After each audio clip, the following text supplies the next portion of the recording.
was a minute.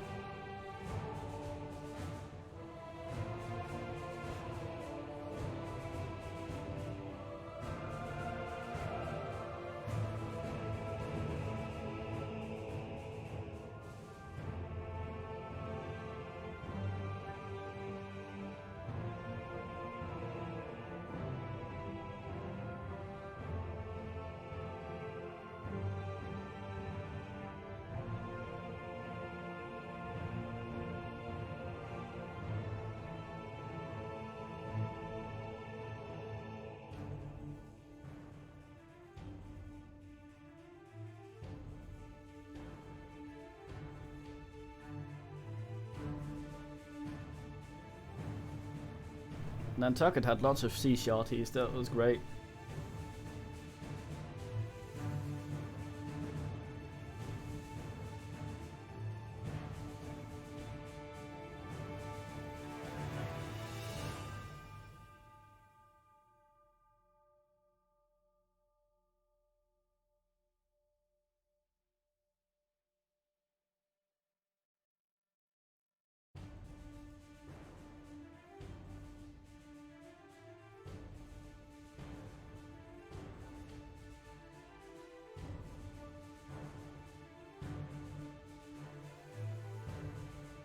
Yep, no one's ever gone backwards, even flatways on a shanty.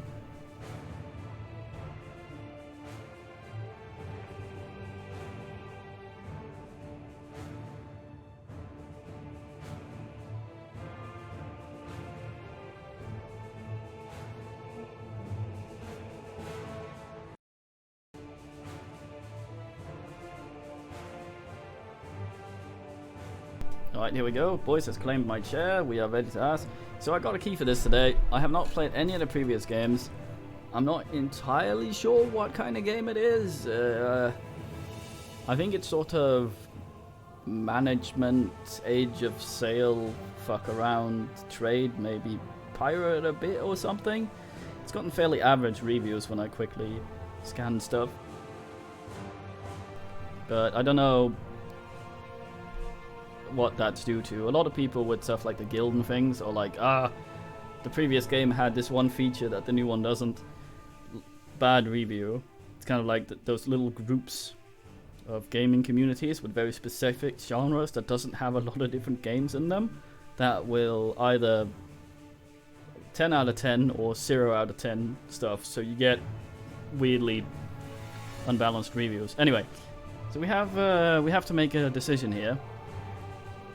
Either I do the tutorials and bore you to shit with those, or I do the campaign and then later, once failing that, go back to the tutorials. So what do you think, man?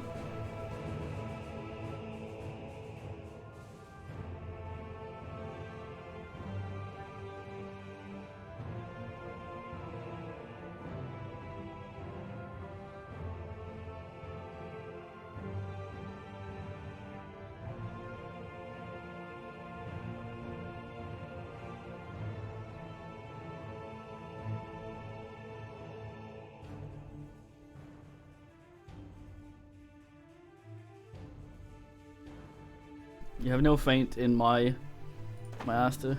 Oh dear God, man, that is actually kind of neat graphic for his hair. It looks weird. Looks like that sort of insulation filter thing you have. And anyway, Sam Sales going on 10 minutes. Yes, 10, 6, 5. I think so. We're gonna be here for about an hour, I guess. All right. Also, alright, man. Okay, ahoy, landlubber. You're volunteering to come aboard? Hold on. Let me just up the volume a bit there.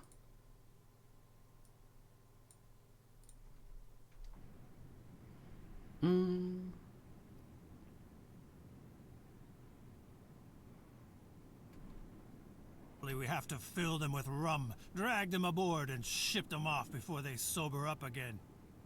All right. My name's Sam.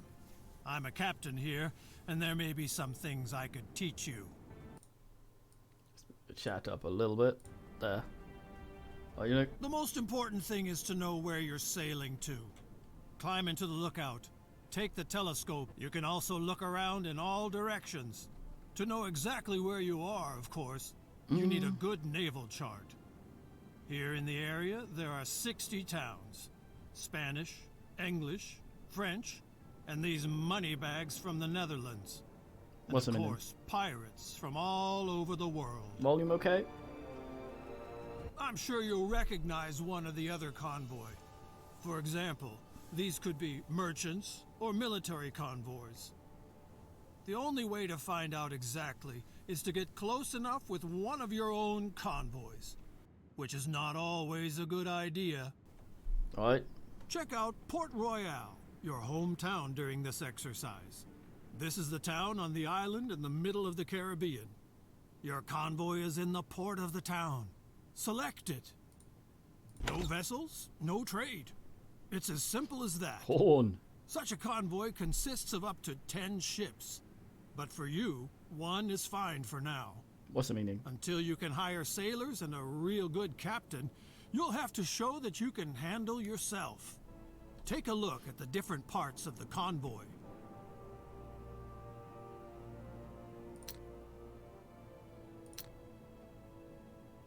Schoon, I want a flute.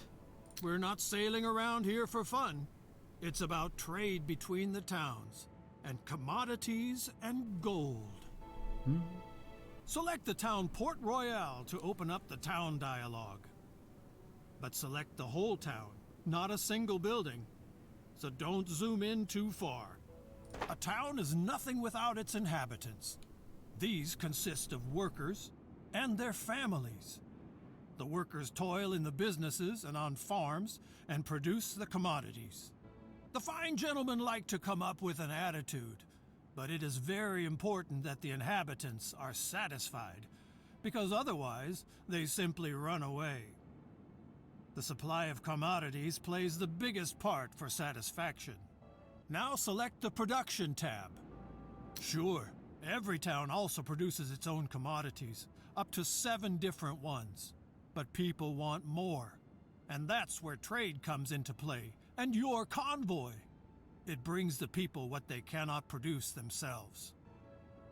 Now select the Trade Between Town and Convoy tab. I just realized his mouth moves. Everything that people want can be found on the market, or maybe not, and then they get dissatisfied. Each item also displays production, consumption, and the current price. Alright.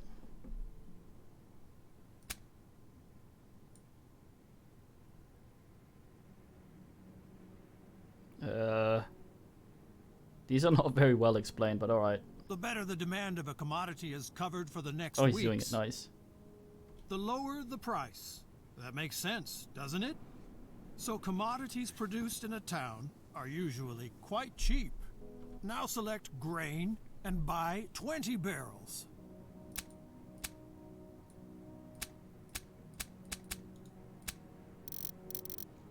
I hold down the button and then drag. If I let go of the button, the thing will disappear. Alright. While the grain is being loaded into your convoy, let's see where the shortage is. There you can then sell the commodities with profit and make people happy at the same time. I smell consolitis controller bullshit. Now close the town dialogue. If you zoom out of the map far enough, you will see more towns northeast of Port Royale. Move the cursor over these towns to see the commodities they produce. Tortuga looks good. Send your convoys there. Tatage?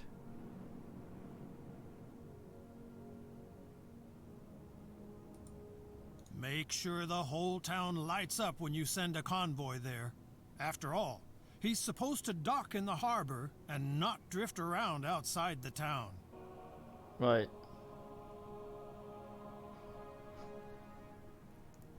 Hey, I'm about to be born.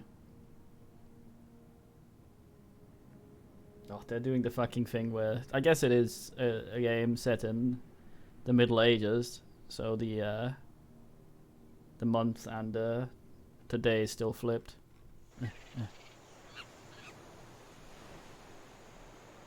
the boot. Now we'll wait until your convoy arrives in Tortuga. If you want to make a rapid progress, just zoom out. The further you zoom out, the faster time will pass.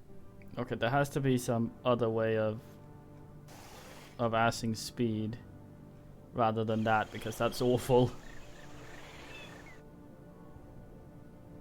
Seems to be stuck on thingy. Was a minute? Yeah, we'll see how bad it ends up being when we need to be quick with things. Arrived in Tortuga. No evening without beer, rum, and brawls. And no trading without permission. So open the town dialogue and get a trading license first.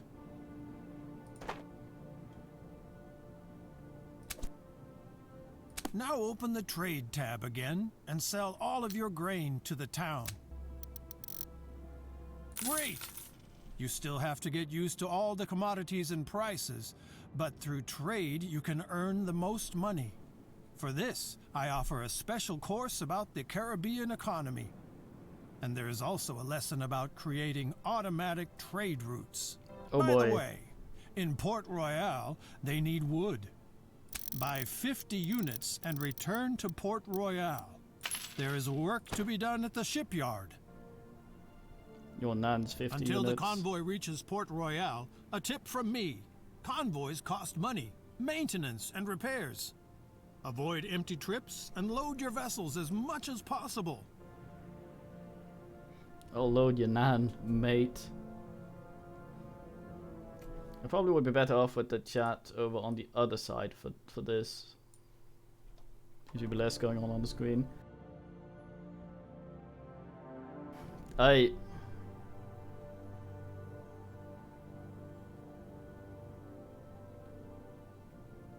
Jeez. He talks about zooming out, so I'm assuming that they have tiles. Nice. Alright.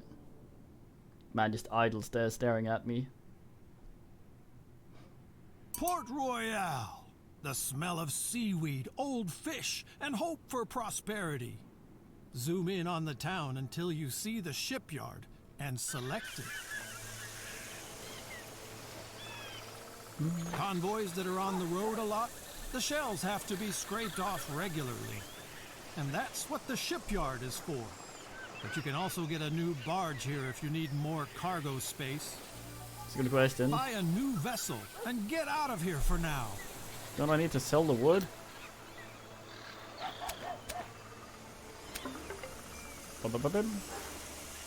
Your vessel is still in the shipyard, and you can't even see it.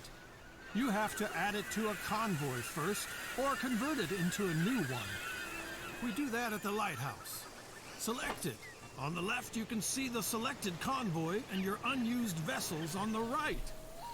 By selecting a vessel, it switches sides. That way you can enlarge, reduce, or dissolve convoys. If no convoy is selected, you can create a new convoy with free vessels. Now add your new vessel to the existing convoy. Not bad for a landlubber. The basics are in place. One more thing. Whenever you come across one of these info icons, you can use it to open the appropriate pages in the manual for Caribbean merchants. No. Try it. The info icon will always bring you to the right place in the manual.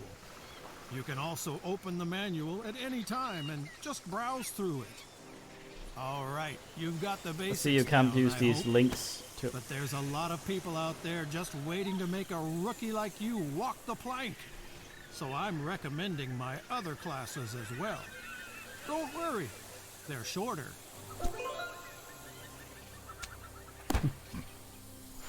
I'm totally not trading myself because I am shit and sitting here doing things. All rested up and ready. Hold on. Let me just.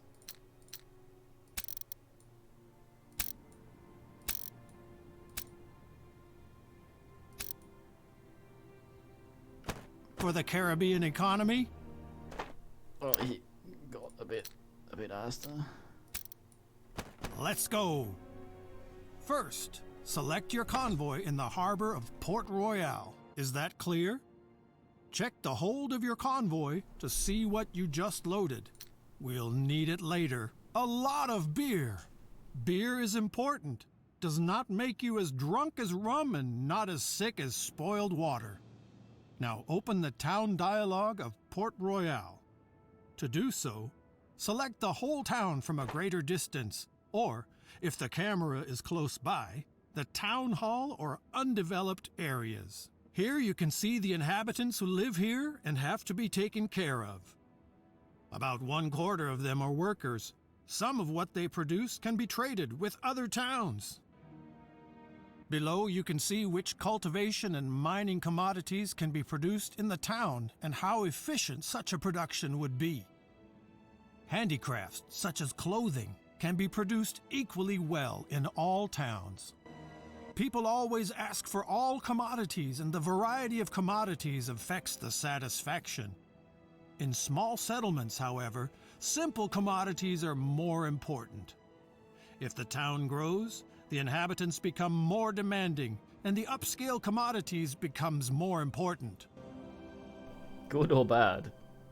Now switch to the production tab to see the production of the town. Each town can produce a maximum of 7 different commodities. Here you can see what is produced in Port Royale per day. This is much more than the inhabitants themselves need. The surplus can then be traded with other towns. Your businesses will be here later.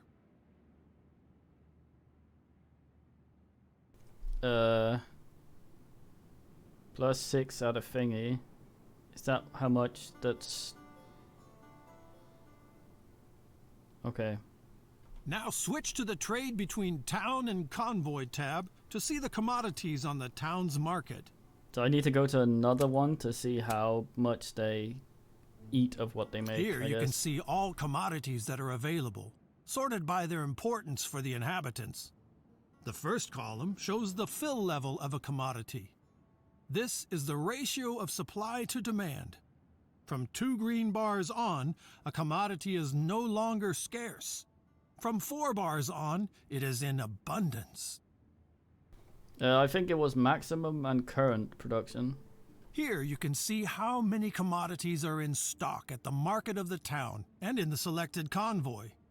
The convoy must of course be anchored in the harbor of the same town. By buying and selling, you move commodities between the town and the convoy. Here you can see what the town produces and consumes. This includes commodities that serve as raw material for other products. Compare stock and fill level.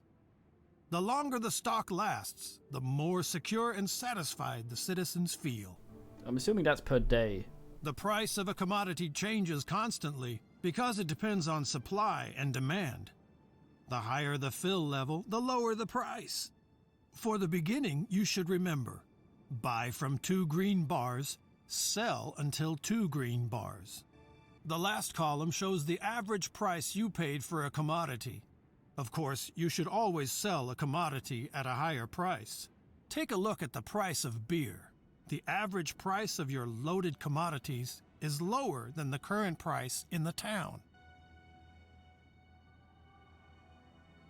People want beer, and you can give it to them. To do this, select the commodity and slowly move the amount from right to left. You can see how the stock and the fill level of the town increases and the price per unit decreases. Now sell your beer supply to the town and close the town dialogue. Very nice. Now show what you have learned. There's an abundance of grain in Port Royale right now. Buy at least 100 barrels. I'll do what I want.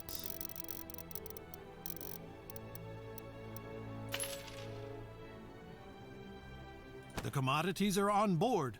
Now you need a destination. I recommend Port-au-Prince, east of Port Royale. Set up your convoy there. Open the town dialogue and get a trade license. Then you sell the grain to the town.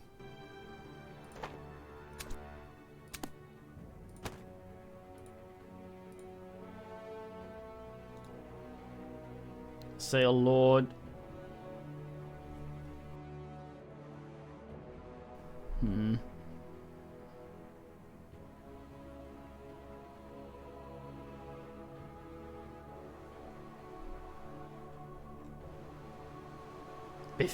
Yeah. That does not look very stable, god damn.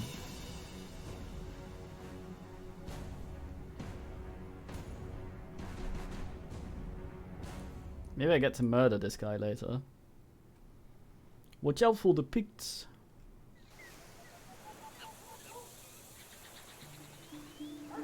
The fuck kind of sci-fi.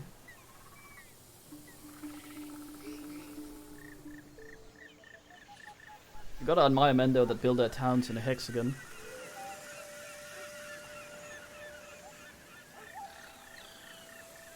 The way it makes stuff, the way it scales things, make it look this weird and blocky, voxel type shit. It's hard on the eyes.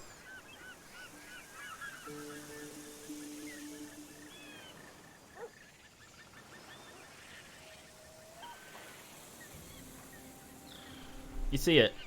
Like these guys, they look like these little... Ugh, it's weird. Can I turn that off?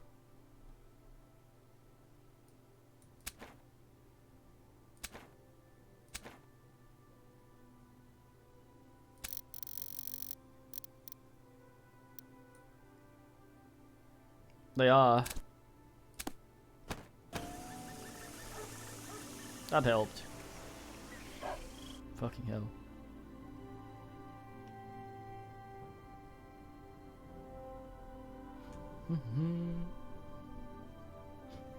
Grain Lord.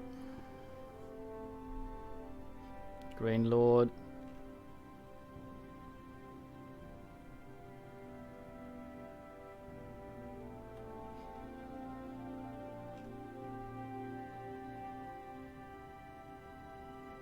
Grain Lord.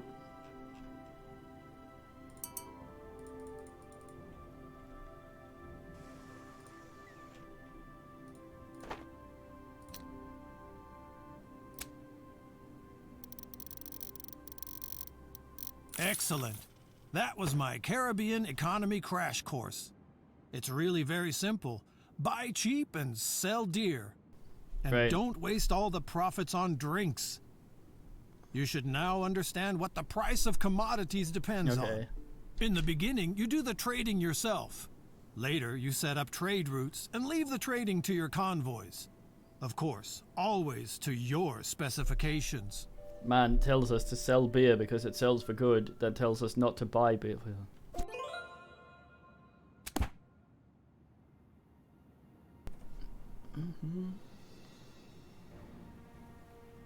You want to sail comfortably over the sea and enjoy the wind and waves? Then you're in the wrong place. I want to teach you how to organize your convoys so that they yield more profit for you. And we'll start right away. Choose your convoy that anchors at Port Royale. Here you Clicked can it. see if the convoy has additional sailors. You can hire these via the trade dialogue if there are workers available in a town. Sailors are only needed by your combat vessels during naval battles. Oh, I see. So the boats are autonomous The otherwise. total number of cannons of the convoy is displayed here. A convoy can only fight in naval battles if it has combat vessels, because only these vessels have cannons.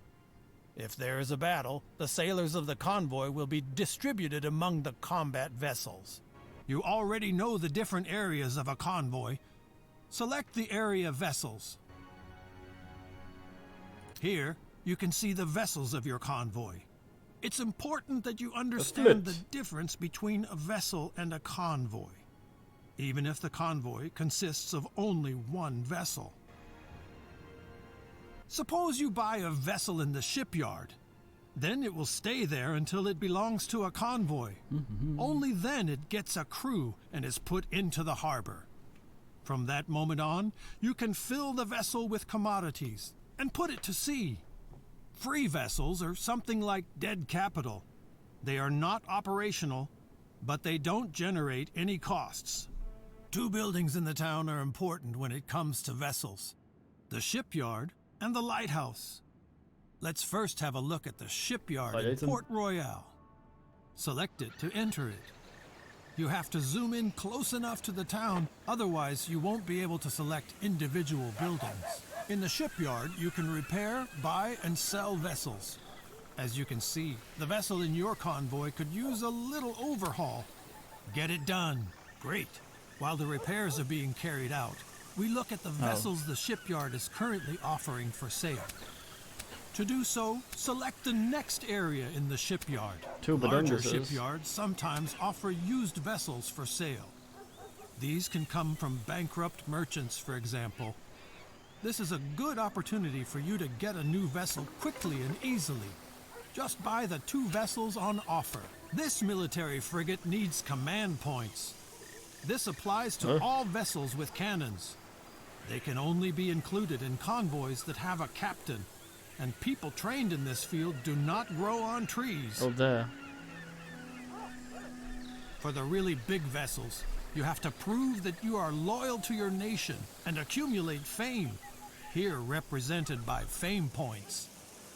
Your fame increases when you do things that our dear Viceroy particularly likes. More on this later, in another lesson. Although his arm game is not great. Now look at the other parts of the shipyard. You can sell vessels which you don't need anymore, and order the construction of vessels. However, this always takes a while, and there must be enough building material available at the town's market before the shipyard can start the construction. To build new convoys or add new vessels to a convoy now, you need the lighthouse. Now close the shipyard and open the lighthouse of Port Royale. On the left side, your selected convoy is displayed. On the right side, you can see your free vessels, which are docked in the harbor. Just select a vessel to move it between the port and the convoy. If you have not selected a convoy that is anchored in the harbor, a new convoy will be displayed on the left side, which you can create with your vessels. Yeah, I mean, there are people that buy jeans that look like they're worn. That you'd think that would be smarter for shoes, so that you can have someone trot around in them for a week, so that they don't chafe an ass. But nah. Now close the lighthouse again. We have just talked about captains. Choose the Captain's tab in your convoy. A convoy is ready to go even without a captain, but a captain improves many characteristics and allows to carry armed vessels. Unfortunately, such captains are hard to find, and for each, you need a captain's license. You can get a captain's license from your viceroy, but more about this in a later lesson. If a captain applies to you, this will be displayed here. Now open the captain's dialogue. Here you can see which captains are working for you, or who is applying as a captain. Every captain has other skills that will improve with time. Take a look at everything and then hire the captain. Did he just say Jean Lafitte? Isn't that Jean the cunt in Swedish?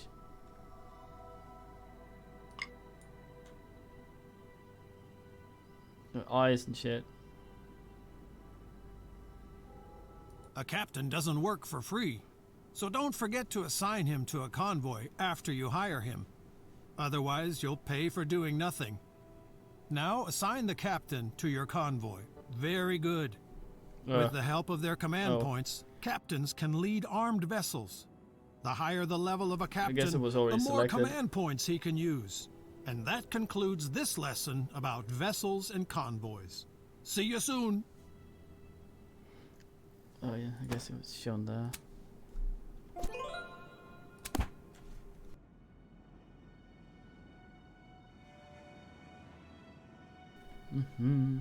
Thank you for participating in this lesson on trade routes. It could also be called 10 Ways to Screw Up Others' Businesses. I'll teach you how to massively increase your trade volume. Now, select your convoy, which is anchored off Cartagena, and select the Trade Route tab. As long as you only have a convoy, you can of course act on your own, buying, transporting, selling commodities. But with more convoys, it gets out of hand. You have to learn to give orders to your convoys so that they are sailing for you automatically. For that, You need the trade routes. I'm excited to see what the combat's like. Now, If at click all. on the Trade Routes button to open the dialog, and then select Create New Route. Here, you create new trade routes and assign them to your convoys. A new route does not yet contain any towns, so you will have to edit it Lord. first. This is Oh, the I can ask around navigation with map. the It shows you wind drifty direction ass. and wind force everywhere. With tailwind, a convoy will naturally drive much faster, and time is Drive. money. So I'm assuming, since I can set this up in the convoy thing, that winds don't change. The red areas are sometimes hit by storms. This increases the risk that your convoy will be damaged. So it's probably easier for me to, if I'm trading between these two, that's probably the lesson. Sail around. That's what areas with a dull wind look like. Here, convoys move very slowly. Therefore, such areas are usually avoided. The colored areas near coasts indicate shallow waters and reefs. Convoys with greater draft have to be very careful here, and therefore do not make rapid progress. Convoys consisting only of vessels with little draft have no problems here. Now look up to the left. There you will see the towns where you have acquired a trading license. You will also see what each town is producing at the moment. Set up a trade route with these 4 towns. Simply select the towns in this order: Cartagena, Portobello, Bluefields, Puerto Cabezas.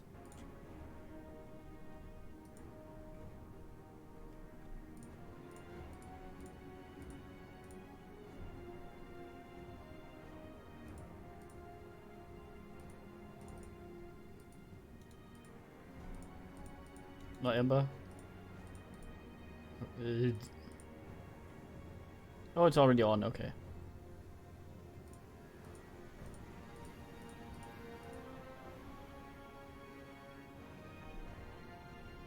Oh, right, the other way around. It wants me to As you ask. can see, all the towns will appear in the list, and even the exact course of the route will be shown. However, this route is not very convenient. The convoy would have to sail frequently against the wind, and would make only slow progress. Yeah, I just assumed it was the other way around. I'm The restless. first thing you should do is to change the order of the towns.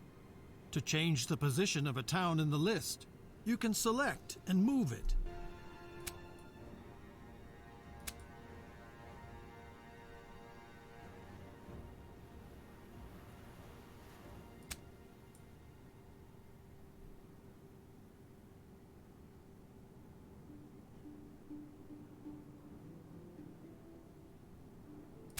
You see, the course of the route is already much more consistent with the wind directions. But you can optimize the route even more because it runs through an area with little wind. Select the route at the marked position and move it up to the other marker outside the calm. And see how this reduces the duration of the trip. You can certainly improve the route in other places to take better account of the wind, avoid potential storms, or avoid shallow water and cliffs. Feel free to experiment. Then select the town of Cartagena in the list to set the commands for that town. Of course, your people need to know what to buy, what to sell, and what to keep their hands off. So you give them guidelines, which they then follow. Don't worry, it sounds more complicated than it is. The commodities produced in a town are often in abundance. That makes them cheap, and you can sell them in other towns at a profit. Search for cotton and give the order to buy. Your people will then buy cotton as long as it can be sold on the route and the purchase price is low enough. But your people are not stupid. If there are no sell orders for a commodity, if there is no demand, or if the purchase price is too high, they will not buy it. If you actually have to deliver a commodity somewhere, even though it is very scarce and expensive, you can deactivate this automatic pricing and give your people a maximum purchase price.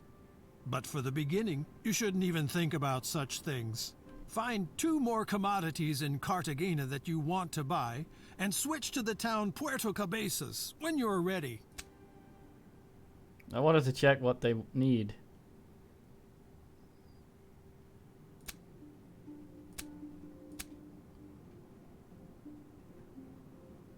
I'm assuming the things with green on is better. Maybe blue is best, who knows?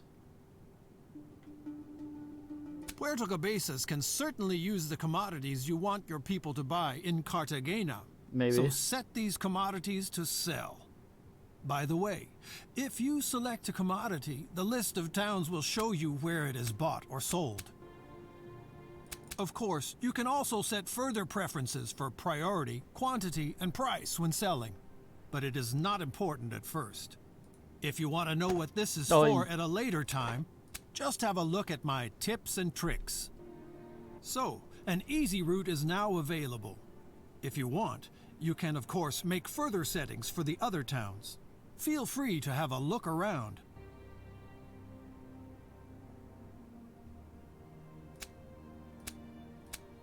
When you're ready, close the edit mode for the route again.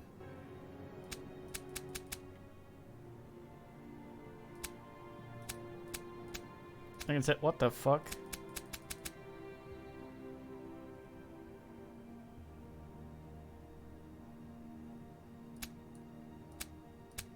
Whatever, nice. Okay, well.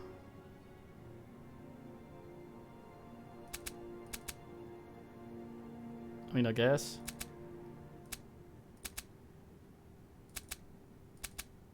It's really bad though. You will now be shown all kinds of information about the route, but since the route is new, most of the values are 0, and as long as no convoy uses this route, nothing will change. You should therefore assign it to your selected convoy. I was trying to get them to pick up some stuff in the other one for selling, but apparently you can't do that. And now you only have to give your convoy the command to follow the route. Very good. If you now close the route dialog, you can see how your convoy sets sail and executes your commands. In the port of Cartagena, there are now 2 more convoys ready for you. Pinter. Up here, you can see how many of your convoys are not on a trade route right now. You can select such a convoy either directly in the world or by switching through. Please switch to a free convoy now. Now send this convoy to the route you just created. Open the route mode again. And now select again the option Assign Route and activate the route on the convoy. Great! You see, a route can have several convoys. This is especially useful if the route is very long or a lot of commodities have to be transported. Your current route is short, and the quantity is still small. But that can change once the towns start growing. You can, of course, change, extend, and optimize a route at any time. The affected convoys will implement these changes immediately. So is it negative because it hasn't done a spin, or is it just estimating? Finally, one more thing. The trade route dialog shows you the data of your different routes. You can also view the balances of individual convoys. Close the trade route dialog now and take a look at convoys and towns. Among other things, all your convoys and vessels are displayed here. You can also view the balances of your convoys, which are currently on tour with a trade route. So you can quickly see if a convoy is currently making gains or losses. This lesson is now also completed. You have now learned the most important things about trade routes. By the way, if you later have your own warehouses in towns, they can also be used and filled by trade routes.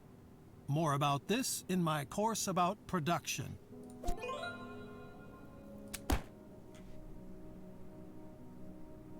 I guess we didn't get to see any stats because the route hadn't asked around. Welcome to the course about production and Kathina, why producing by yourself is lady, better than buying from others. And while you're at it, I can also hammer some more insights about the Caribbean economy home.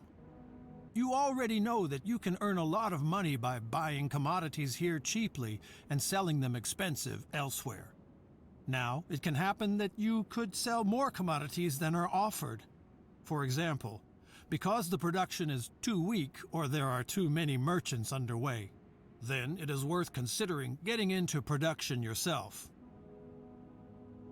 My brain, of course, being the way it is, has immediately defaulted to trying to do this without any ships eventually and just production, which is probably not possible.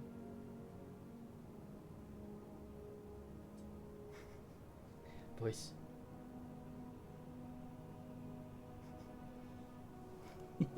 Kidding. Sure, during production there are costs for buildings, raw materials, and workers. But if everything runs normally, you produce the commodities at a reasonable price, and you can sell them for a profit wherever they are needed. With optimizations, you can reduce your unit costs even more, and thus increase your profits. For this course, Cartagena is your hometown. Open the town dialogue. Gariyagua.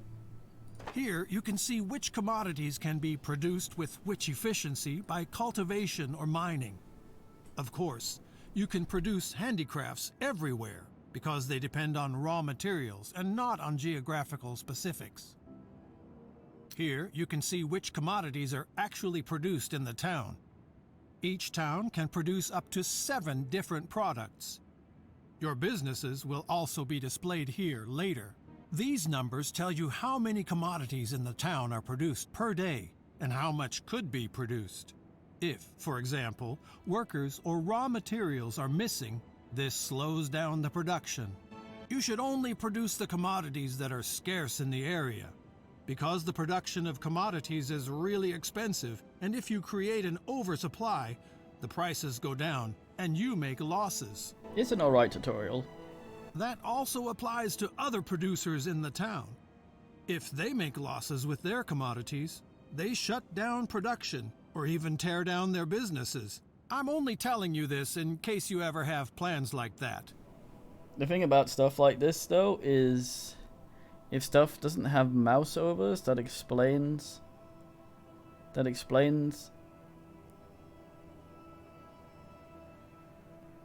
stuff. Tutorials would go through the icons and explain. Check which commodities are in demand Like here. this is town square. Vegetables are such a commodity, and Cartagena does not produce vegetables at the moment, but could. Vegetables are also scarce in the neighboring towns. You will quickly realize that when you trade. And since vegetables are high on the list, they have a big meaning for smaller towns. Heard it here. Corn, not vegetable. Probably because it's used for other stuff. So, vegetable cultivation seems to be a good idea. Close this dialogue now and open the construction menu for this. Menu for this. In the first section of buildings you can construct boy. are town buildings Amazing. like residentials or chapels. But we'll get to that in the next lesson. Fuck the church. You can find production businesses in the second section. The darkened businesses can't be built here. The conditions for that are missing. If you move the camera to the town of Necoclí, south of Cartagena, you can see how the possible businesses change. Of course, you can't just build anything anywhere. First of all, you need a trade permit so that you can trade and your fame increases. Only then you can get a building permission for businesses. If you even want to construct town buildings, you have to get the town administration rights from the viceroy. Now take a look at Cartagena to see the possible building sites for vegetable cultivation. Select a business and zoom in close to the town until building sites in different colors become visible. No Huffy. The plots are divided into 2 colors, rather negative and neutral. Gray fields mean disadvantages. Move the focus to such a field. You can see that the operation would have a negative effect on the satisfaction of the residents in several residential areas. There are no negative factors on the neutral fields. There you should now build a vegetable farm. The grey are the neutrals, I guess. Good.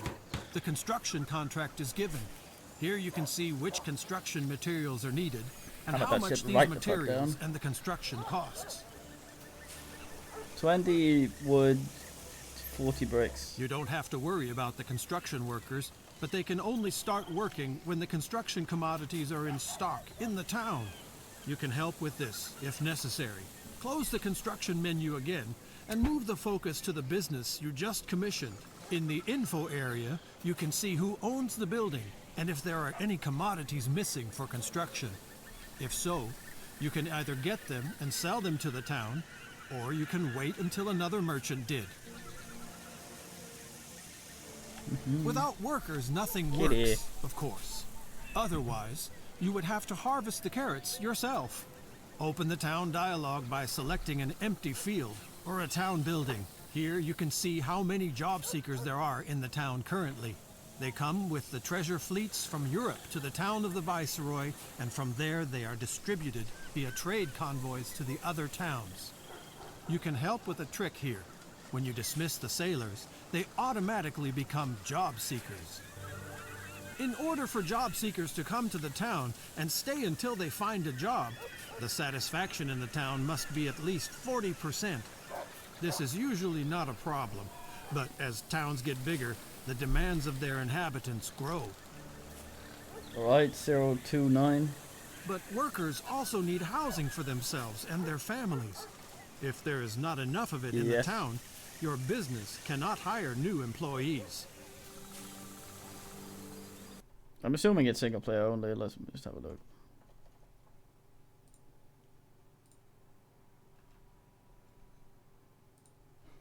Ow. Single only. If you really are the administrator of a town, as it is the case with your hometown, nobody else builds buildings but you. So you have to provide enough housing. On the contrary, if you are not the administrator, you have to wait until the town does it.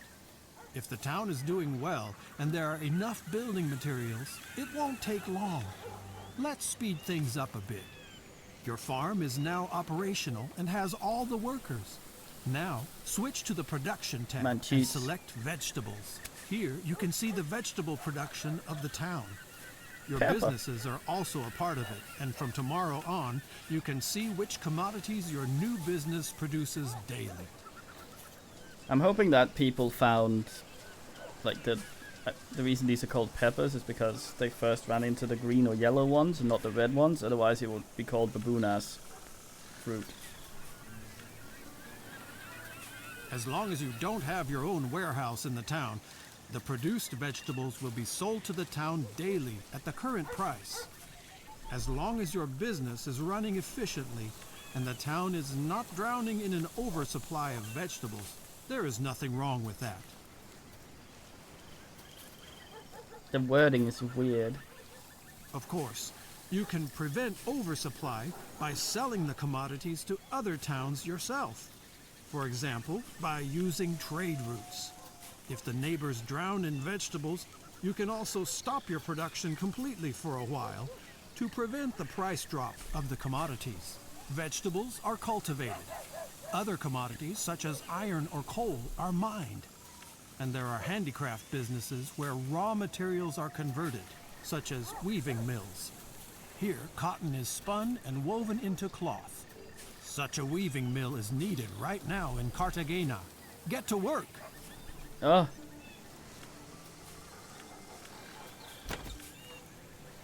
The weavers.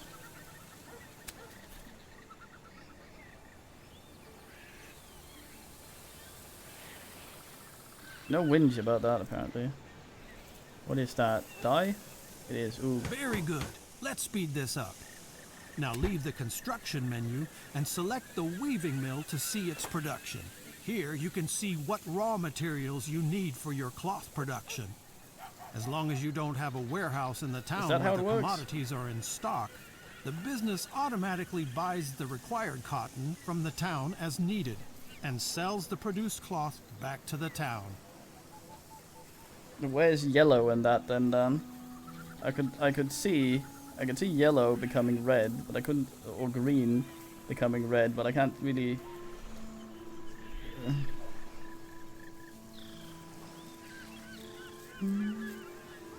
And the lesson on the basics of production is already over.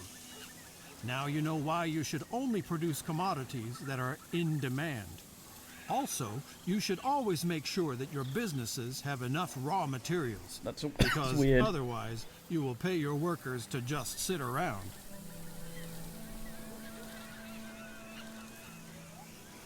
That's fucking strange. Green to yellow, I guess they're done photosynthesizing. You have already learned how to boost production in the towns. But in towns like your hometown, which you manage yourself, you also have control over the living conditions and can also optimize the production of your businesses. Open the construction menu. Directly in the first category, you will find all buildings that do not produce commodities. They create living space, increase the satisfaction of the inhabitants, or attract more workers to the town. Move the cursor over the buildings and see the information about them.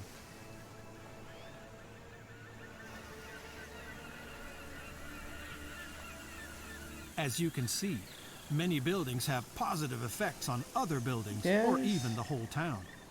The most important building, besides the businesses, is of course the residential area. Select it because you should build one. A residential area can accommodate a lot of people. This is good because most workers have families, children, partners, old people, etc. Only about every fourth inhabitant works at all. So we need 4 times as much living space as workers. Otherwise, no new people will come to the town.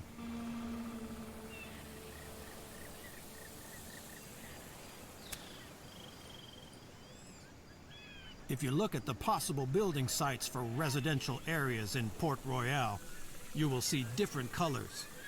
These indicate whether there are advantages or disadvantages for the building site.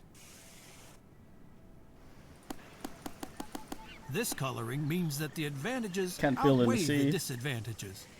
Move the cursor over one of these fields to see what the advantages are and where they come from. Church and booze. Here the reasons are the tavern and the chapel.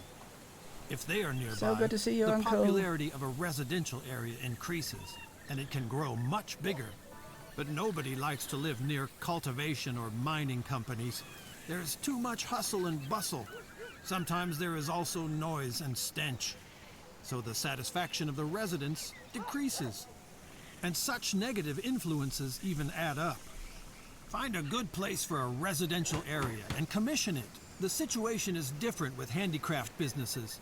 Here, residential areas have a positive effect because the workers have a short way to work. But also companies that supply the right raw material for the craft have a positive effect. Choose the brewery for once. This English is so weird. Where is the... Oh.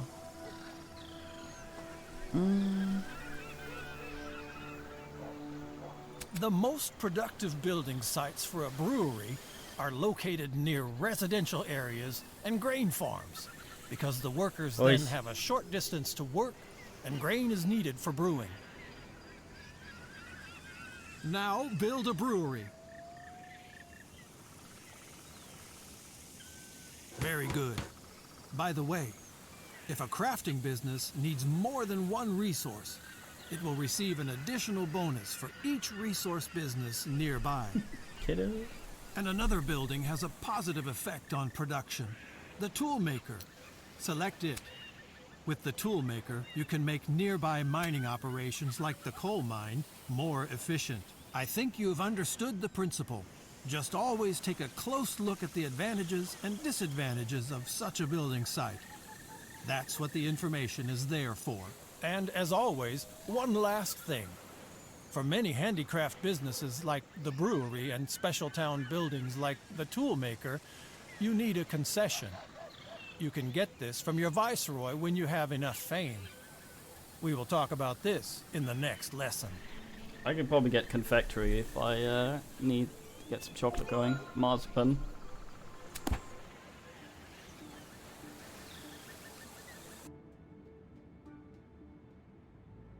Welcome to the Department of Diplomacy at Sammy's School for Emerging Caribbean Merchants. Today's topic is Viceroys, the fast track to fame. Simply put, the Viceroy is your nation's top boss in the colonies. He watches you, gives you information, and shows his appreciation when you serve your nation.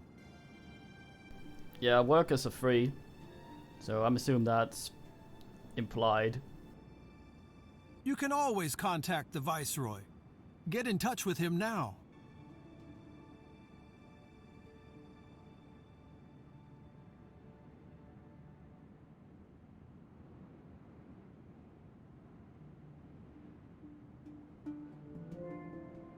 Oh, here's the Viceroy, having something to tell the men.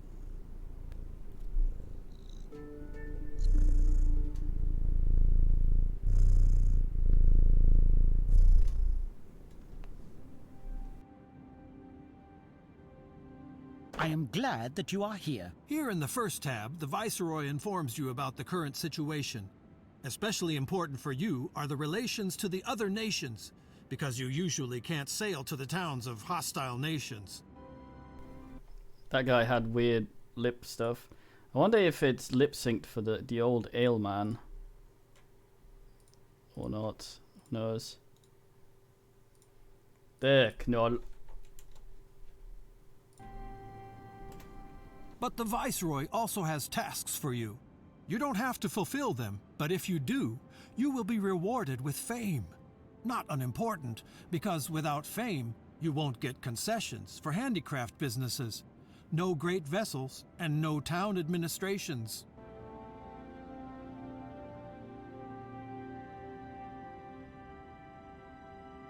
Alright. Now, switch to the Fame tab. I hope I can get fame in other ways than doing exactly that as. As you can see, your current fame in England is quite capable of improvement, but this is normal because you are still at the beginning of your career. If you have collected enough fame, you will receive a fame point, which you can exchange with the Viceroy for certain privileges. England regularly sends treasure fleets from Europe to the town of the Viceroy to collect colonial commodities. Here you can see how many commodities the fleet would like to take with them next time, and how many of them you have sold in Port Royale. This is a double deal for you. Good for your wallet and good for your reputation. If you have a fame point in stock and enough workers in a town, you can ask the Viceroy to manage a town. Then everything will be done your way. No house or business will be built without your permission. In the end, a town will be built according to your ideas. Now, open the next section. So he means ask a Viceroy to be allowed to manage a town, not ask the Viceroy to manage the town for us. It's a bit weird. Life would of course be much easier without our European neighbors. Here you can find out which lousy creatures are their viceroys and where they live. Thank God you only deal with your own Viceroy. It is not your job to confront these sad figures with the finesse of English diplomacy. Man hates people. Now, on to the next section. Pirates. Yar. All Caribbean pirates the Viceroy learns about are listed here. Gene the cunt. It is for your own fame and freedom to hunt down these ungodly spawn. Should you ever manage to track a pirate convoy to its hideout, you can actually smoke it out and gain even more prestige. This was the guy. I think we were this guy before, because it briefly in a menu mentioned something about this name, and it wasn't the guy we were dealing with, so I can only assume it was us. Now, proceed to the last section, the concessions. Of course, not just any merchant can open a brewery on a whim. For handicraft businesses, combat vessels, and special town buildings, you need the approval of your Viceroy. This also applies to any captain you want to hire. For each fame point, you can get a concession here. You got it? Then congratulations on the successful completion of this course. Look around a little more, and this lesson will end. That was very little. Bakery, that's me. Coulda. She moves around too much for Cat Cam. We've done it before, but she's The very acrid morbid. smell of gunpowder steam and the crashing of bursting tailgates. Where there are pirates and enemy military convoys, there are naval battles. To make your first battle not your last, there's this lesson. Gunpowder steam. Goddamn, this man can't English. To get started, select your convoy. It's anchored south of Port Royale. There are 3 types of convoys you can attack. First of all, there's pirates. Goddamn. You can always attack them. Your viceroy will be happy, and accordingly, your fame will rise. If you want to act like a pirate, you have to raise the black flag on your convoy and disguise yourself as a pirate.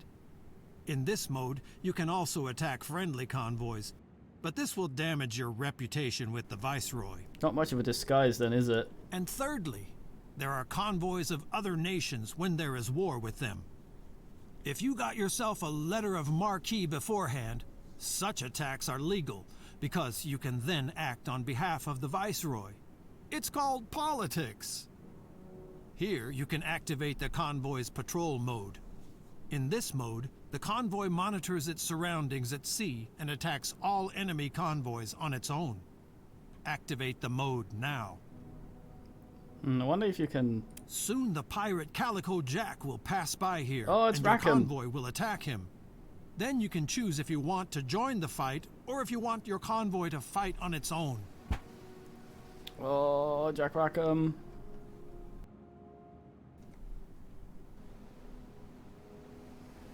This sign will alert you to an incipient naval battle. Select it in time to join the battle. If you wait too long, the battle will be fought automatically. Here you will be informed about the convoys that are going to fight against each other. On the left is always your convoy. On the right, the convoy of the opponent. Goddamn. Kill them. The most important factor is the approximate fighting strength of the convoys, because usually the stronger convoy will win. Oh, Calico Jack. He didn't pirate much, I think. He wasn't a captain for very long before he got binned. Shame. Fine man. Pirates often have no interest in destroying a convoy completely. They want commodities, and they cannot plunder a destroyed convoy or bankrupt merchants a second time. So if things turn bad, it is advisable to simply capitulate. Now, choose that you want to participate in the battle. It's so infuriating that those blue things in the text... I can't do here, but like when you go into the info thing, you'll have blue things highlighted that have a thing in the info, but you can't click the fucking blue thing to go to the art. Oh, nice. You are now in the middle of a battle and you can get involved. The data of your convoy is displayed on turn-based. the Score. left, the data of your opponent on the right. Your vessels are shown below. The naval battle will take place in rounds. Each round, all vessels have a turn once. This also means, for example, that if you have more vessels than your opponent, you will have more turns. Initiative order. Team. When it is your turn, one of your vessels is selected and highlighted in the display. If you have other vessels that have not performed any actions this round, you may select another vessel instead. Okay, so one at a On time. your active vessel, the hit And you points get are to displayed choose? here. The more sections the bar contains, the more hit points a vessel has. If a vessel loses all hit points, it sinks. Alright. In addition, your active vessel will also show how much damage a broadside is likely to cause. The cannons play an important role here, but also the sailors. If the number of sailors falls below half of the maximum possible, the damage is reduced as well. Right, so this is where the tutorial should tell us how much fucking is in one of these bars. I can assume from this that a bar is 50 points about. Rounded down. Yeah, he's got 180 and he's got 3, so that's 150. He's got 200. And it rounds down to 200, so that's 4. Okay. Here, the effective strength of the crew is displayed. It is mainly determined by the sailors on the vessel, but also the type of vessel plays a role. Fuckhead blocks my thing. The strength of the crew is important in naval boarding. The greater the superiority of a crew, the greater the probability of success in naval boarding. Yeah. It's always good just to half explain something and don't bog people down with the details. That will then make none of it make sense. Okay, so I mouse over these. I see my units. They're over here. But I can't mouse over two things at the same time, I think. Maybe if I attack. But mousing over the enemy will put it down under. Each vessel has movement points, depending on the type of vessel. For each movement point, a vessel can move one field in its direction of travel. The maneuvering points of a vessel are also dependent on the type of vessel. A turn of 30 degrees costs 1 point, so a full turn would require 12 points. However, a vessel may use a maximum of 4 points per field. Don't worry, before you make a move, the costs will be displayed. Okay, did anyone understand how the turn rate factored into that?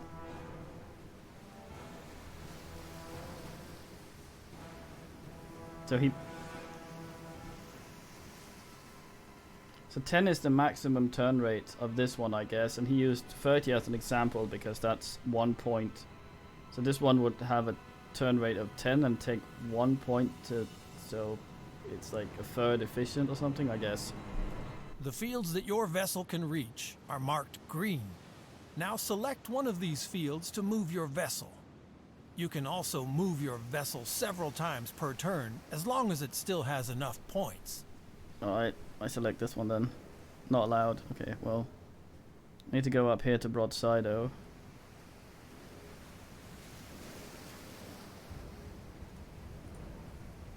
Choo choo. As soon as you do not want to or cannot perform any more actions with the current vessel, select End Turn to end the turn for the current vessel. Then, your vessel cannot be selected anymore this round.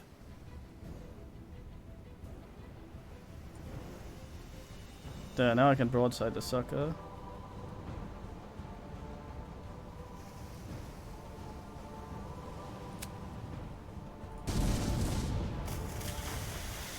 Har har har.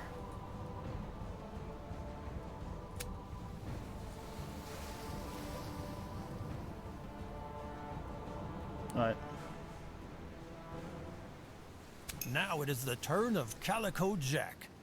He also selects a vessel of his choice and performs movements and actions with it. The cross on a vessel indicates that it can no longer perform any action during this round. Now move your next vessel. If you select a red field, your vessel will move into position and fire a broadside at the enemy. A vessel can fire both broadsides per turn. You can mix movement and actions as you like. You can plunge into the battle alone now, but I still have a few important hints for you. Take a look up here at the strength ratio of the two convoys. The bigger the green bar, the higher the chance that you will win.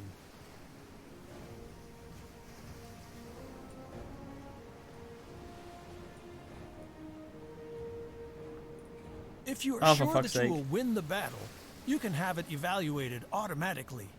At the moment, I have disabled this feature, but later you can see an evaluation here.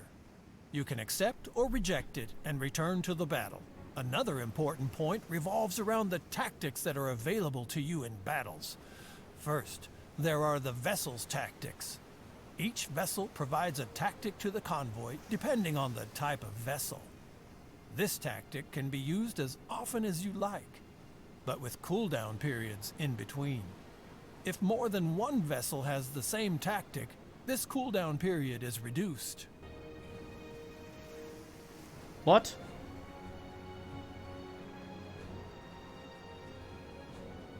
As often as you like, but with cooldown periods. I'm assuming that means it's not a consumable. That's weirdly worded. There are also captain's tactics. You will receive them during your adventures as a reward for tasks you have fulfilled for towns. These tactics are consumed when used. but can be replenished at any time. Simply complete tasks. Yeah. Yeah, he should have said that first, and then that. Which captain's tactics you can use depends on the level of your captain. Some tactics are only for experienced captains. By the way, all tactics are only used on your command, so they do not exist during automatic battles. Is that also true for the enemy? Go ahead. I'll get right back to you.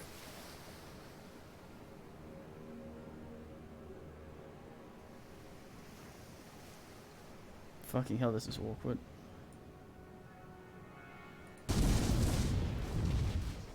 Get broad-assed, motherfucker.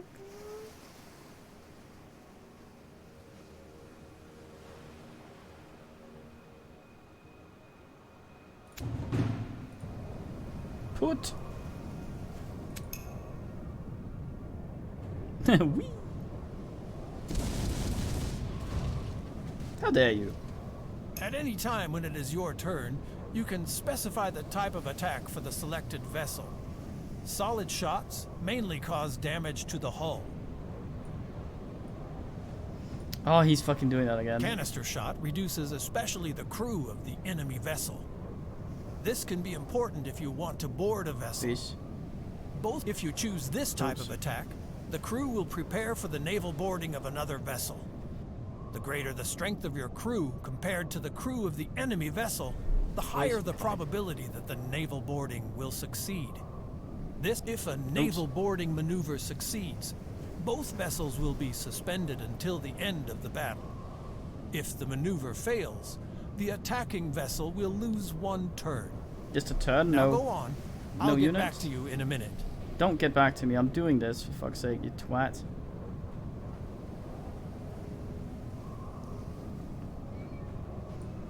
One more important tip. Fuck you! Cannons that you don't fire in one turn are wasted.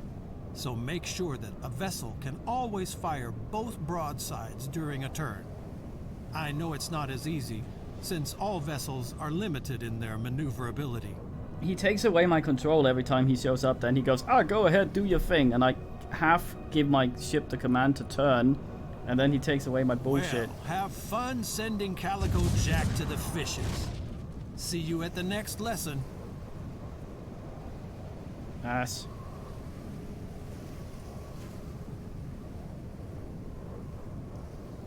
I can do big sail.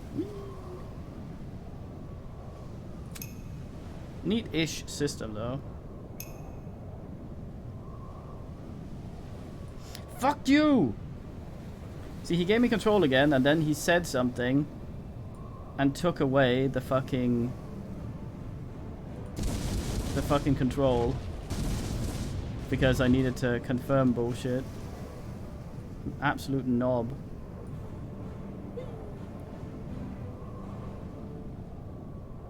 Oh, I can maneuver more. That's alright. It seems like an alright system, though. Look at him swooshing around. I really want sort of Pirates of Burning Sea, Maelstrom, what's it called? Burning Cities. Sid Meier's Pirate, proper sandboxy game where you ass around and you have that sort of combat. That's the sort of shit I go after.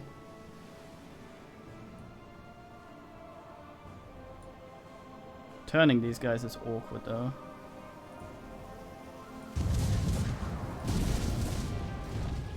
Ah, my poot isn't ready. Oh well.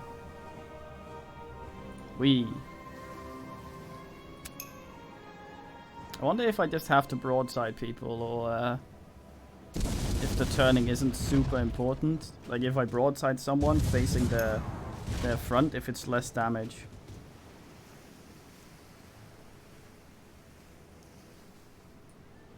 I guess I can turn that assing in. Like if I go like this. Oh, it turns automatically, I see.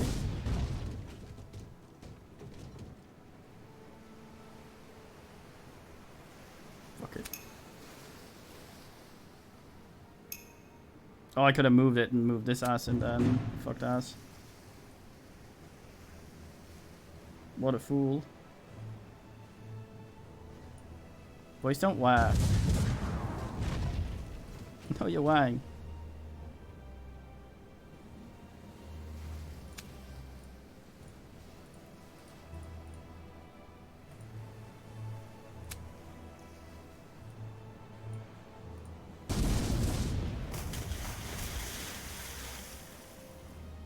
Oops, I just accidentally. Oh, fuck.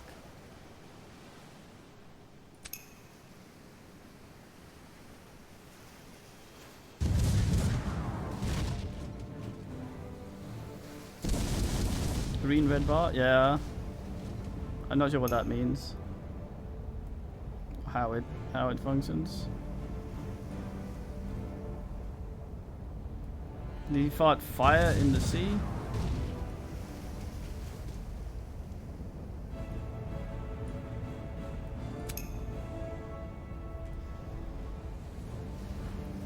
Yeah, so that it's a good question.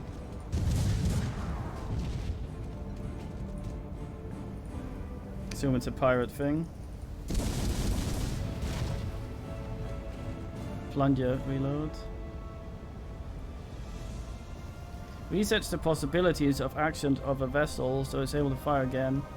Board another. Oh, I see.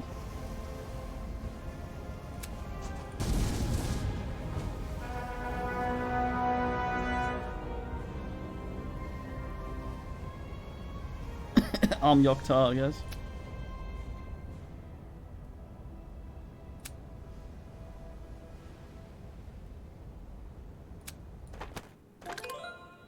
Wait, do I press automatic to what?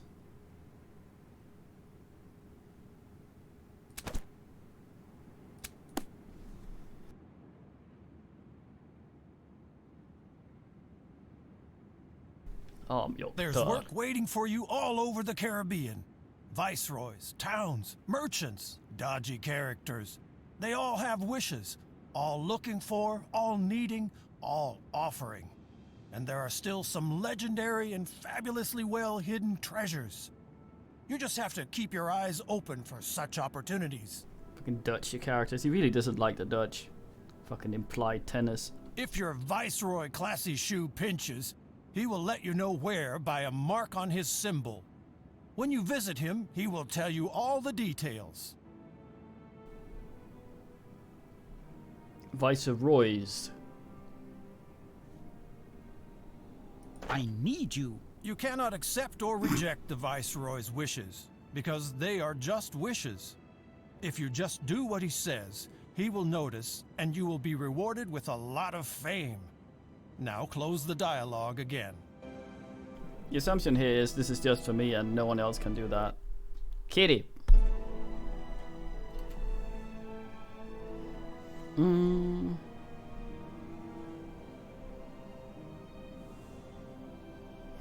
I really want this. If a town is short of a commodity or otherwise has had some kind of a problem for a long time, the town administration can post a task. Look north from Port Royale to Santiago, where the town offers such an order. Read it and accept it.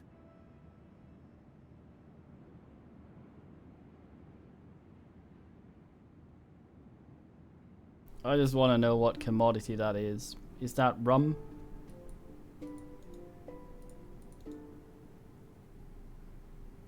It's something that's made here and here, apparently. I'm not allowed to. Well, I could probably usually go in there. Okay, accept, I guess. If you fulfill a town's task, word gets around quickly and your fame increases. You will also learn seafarers' secrets and get to know new captains' tactics. In addition, these orders are often economically worthwhile because they often have to do with urgently needed deliveries of commodities. Fucking made for controllers. There are Wonk. other opportunities in the world that you should not miss. For example, sometimes you can find castaways in the water or commodity stashes on the coast if your convoy is close enough.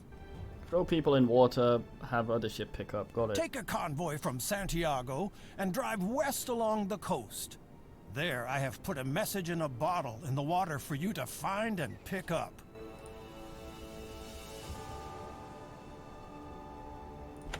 So yeah, this is correct wording, but he means to take a convoy to Santiago and then from there go somewhere else, rather than have a convoy that is in Santiago go somewhere.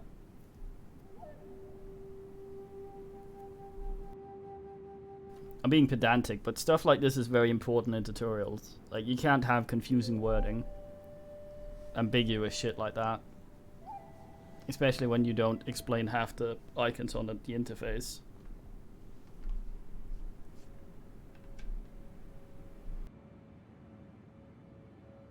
Yeah. Well, I mean, fine having controller ass in it, but it's like, often the interface just suffers from it. But I guess, I mean, if you're a small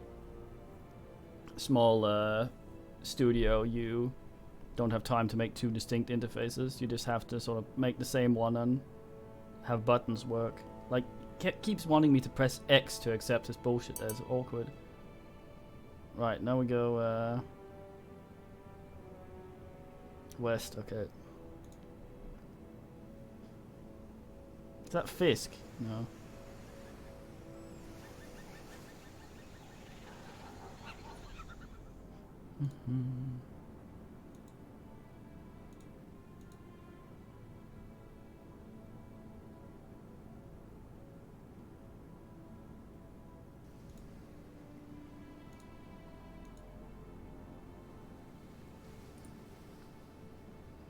The only way I can up the game speed is by zooming out so I can't see what's happening. Oh.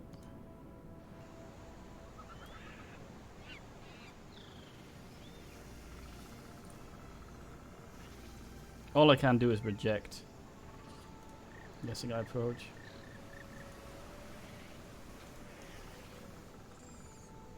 No, I can't accept. Okay. Look, a part of a treasure map.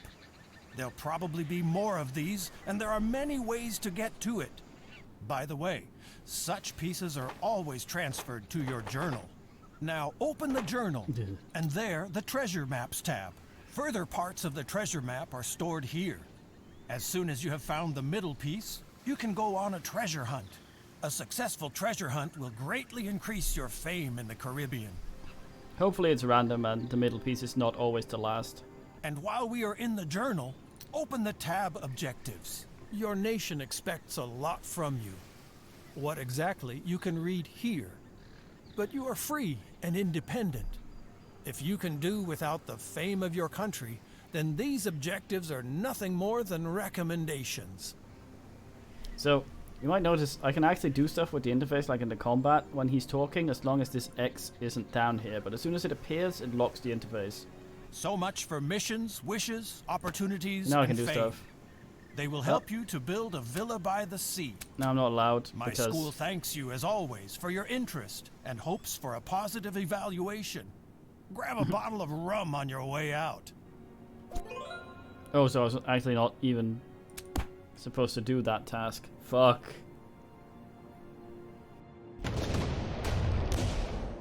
Welcome to naval battle training. This is only an exercise. Whoever is sinking here does not end up as fish food and can try again anytime. Yeah, so something's really fucking stupid here, right? Like a lot of these ones have told us how to do a thing and then set up how to do the thing, and then the tutorial ends just as you're about to actually do the thing. Like, look at your convoy, set up the trade route, look at this overview of the trade route where you can't actually see anything because the trade route hasn't been completed once yet, so there's no numbers.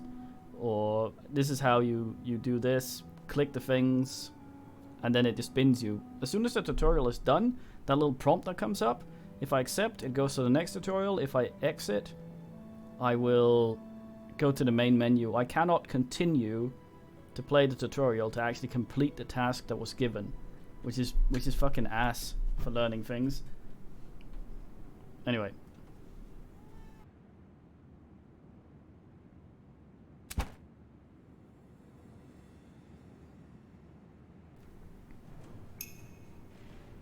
Come on, Yammer. I'm about to do a thing here, right? But I'm considering clicking a button. Start yammering at me so you interrupt me. No? Guess not. There's a lot of health on that big in there.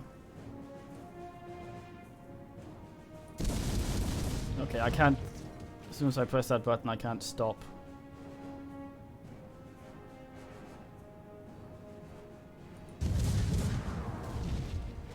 Hmm?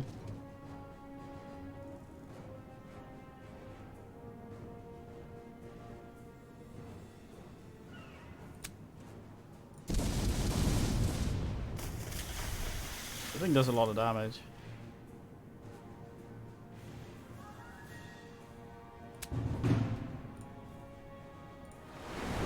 Toot up here. Ah, the toot of the yods. Yes.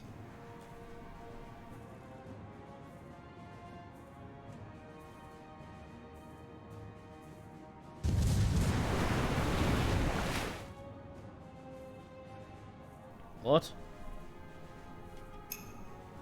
Well, he only used one of his ass sides, so that's alright.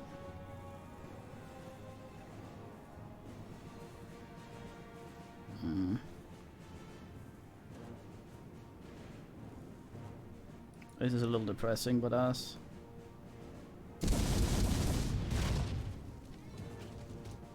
Meow, you say? Boys, don't yell at me. What's the meaning? Get it. No plutz.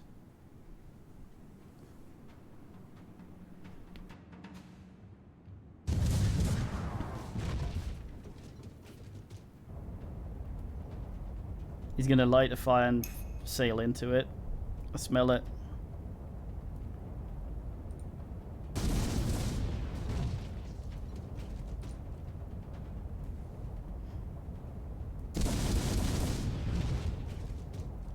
Oh, yeah.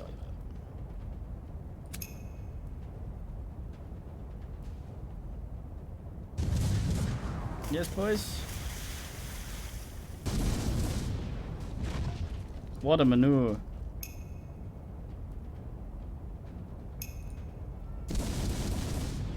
Boys, no plutz. Wait, you don't have to be adjacent? Fuck. Boys, don't yell at me.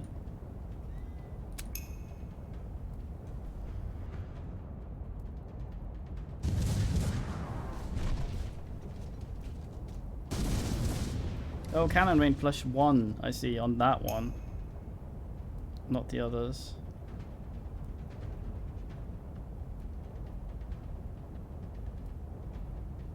How do I do this in a satisfactory manner?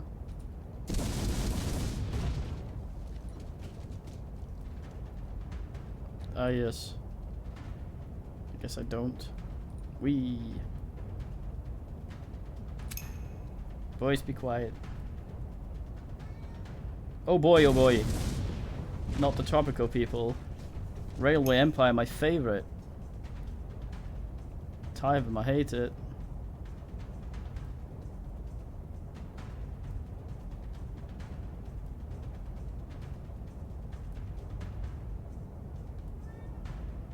Does it require line of sight? Let's see.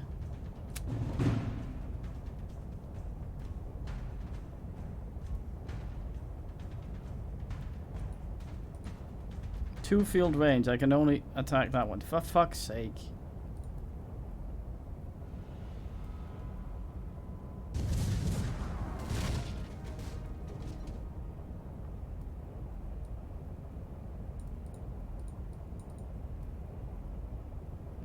Hey.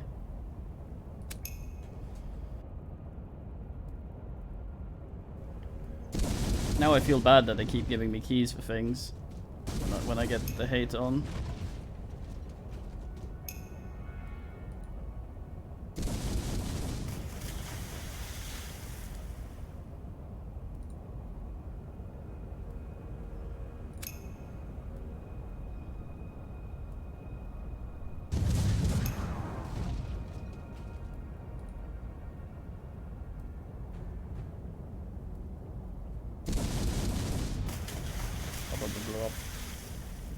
The new Tropico was made by a different studio. I remember men being upset about that.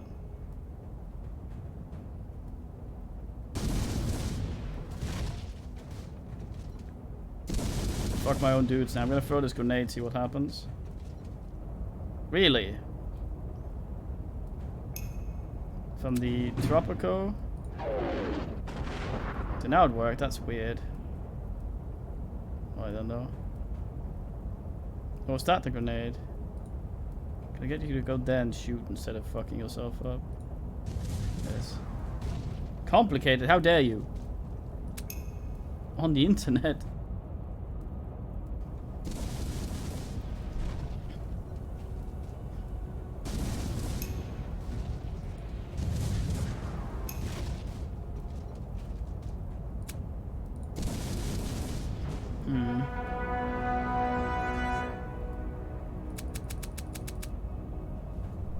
So is the way of going out of this fucking combat actually just going automatic?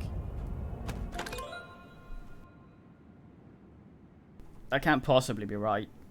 There has to be another way of coming out of that. Hold on.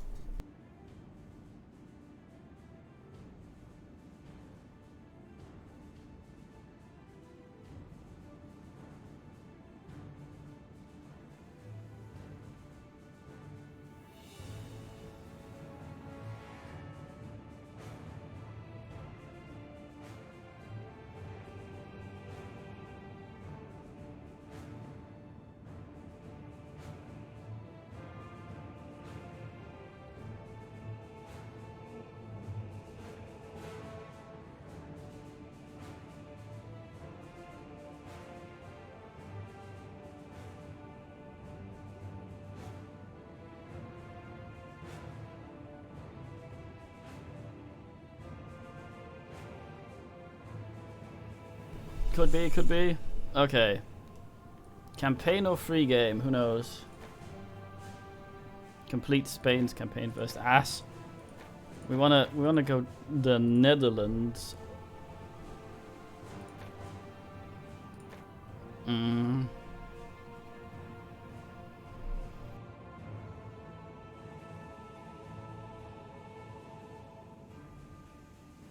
Oh man, I really hated the campaign in the Railway Empire. I hope this isn't the same. Here we can ask the adventurer.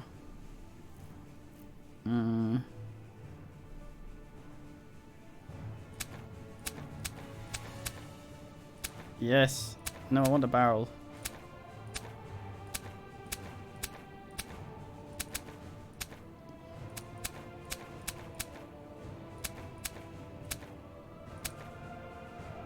Yes.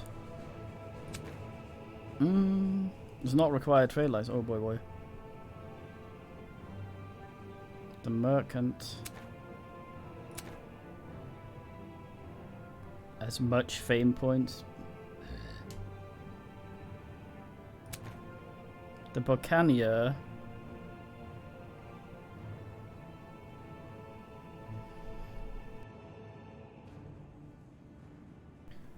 Oh, what were the letters again? What was that for fucking around with? That was for managing bullshit, wasn't it? Towns?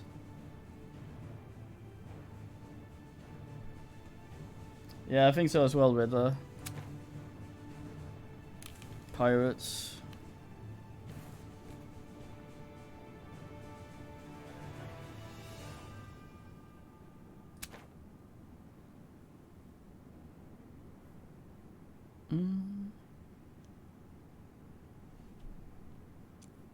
Is able to order vessels which he has defeated in battle.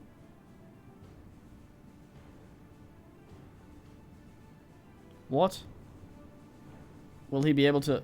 I really like the way they do hair in this game though. It's one of the few ones where it actually looks good.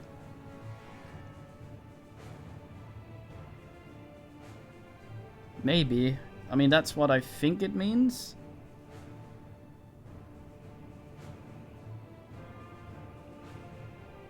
He has no need to conquer the vessels of other nations because there are other options for him.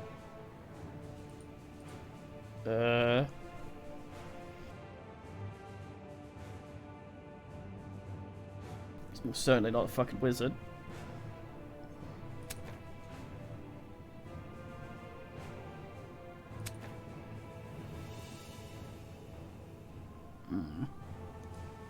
I forget what these do.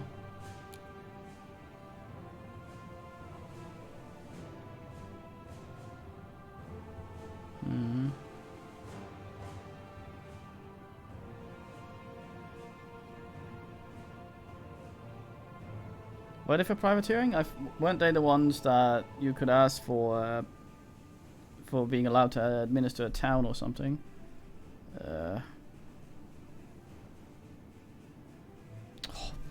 Voice.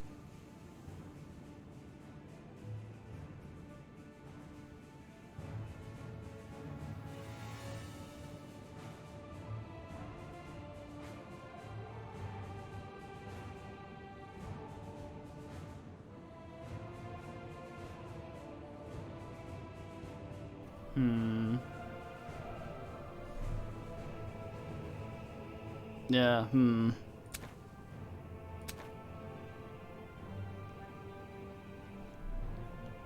Which one do we think, man?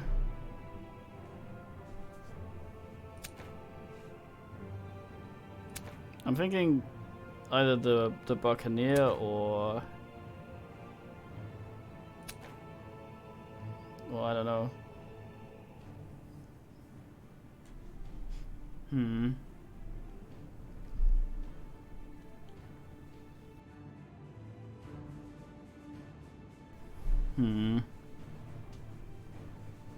I do. Fuck it.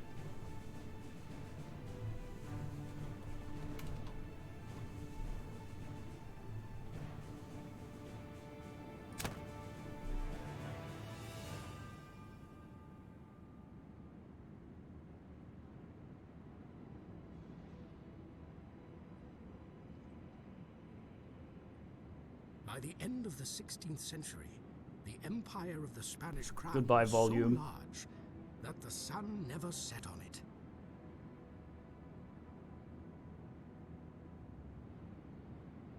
From all over the world, riches flowed into the motherland, especially to Madrid, the place of the royal court, the mecca of flatterers, schemers, and officials.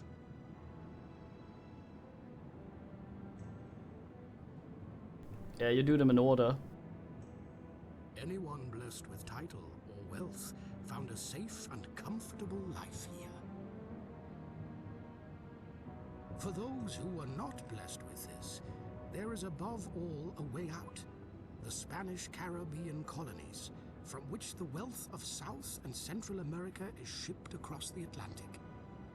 The poor people I like that were this allowed to lags. live willingly, Like because this. life was This is a hard and pre-rendered gain was thing, but scarce there's in the this colonies. jutter when it The zooms settlers around. are driven by the hope for a better life, without poverty, but in freedom, and perhaps even prosperity.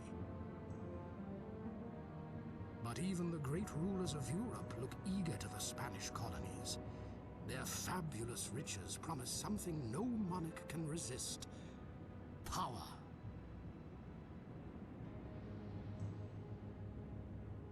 So it is only a matter of time before Spain's supremacy is openly challenged.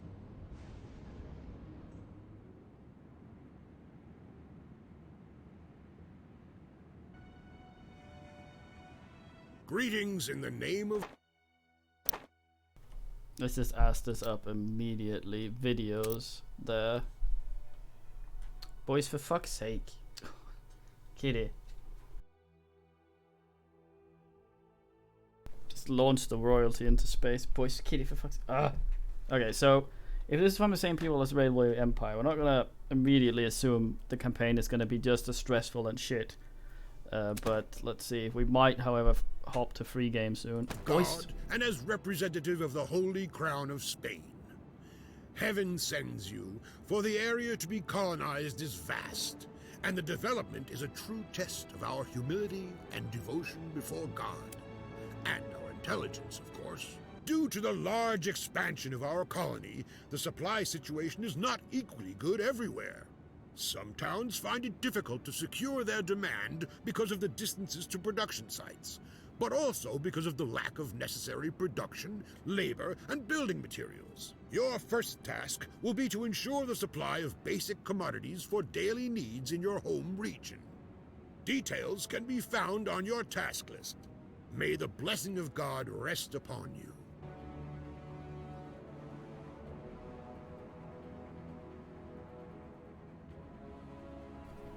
Yeah, Railway Empire had you very much on a time limit, and it was very easy to fuck up.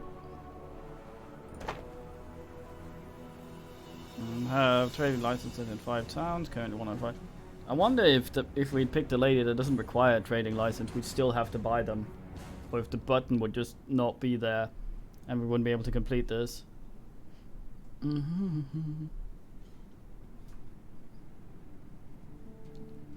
Oh yeah, this doesn't see... No, it's timed. Ugh. Well, at least in Railway Empire you were building things and trying to make neat layouts and stuff, but you also rushed a lot while doing that, and it's kind of... Ugh. Oh well, let's see. Have trade licenses...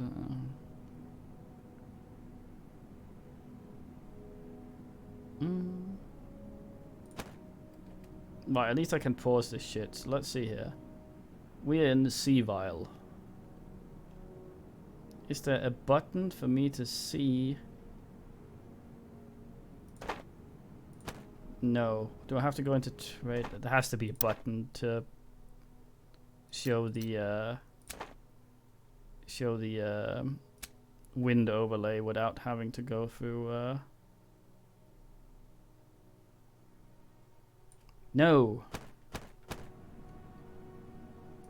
I have to go in here and go like that to see where the wind is. Unless there's a button somewhere I'm not seeing. Right, it's a bullshit there.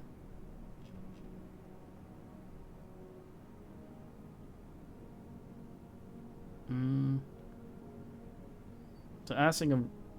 No. It was on F8. That's the load button. Is it doing the old 90s thing, having the 2 quick save and quick load buttons right next to each other on the keyboard? It's on F8. Okay, yeah. Okay.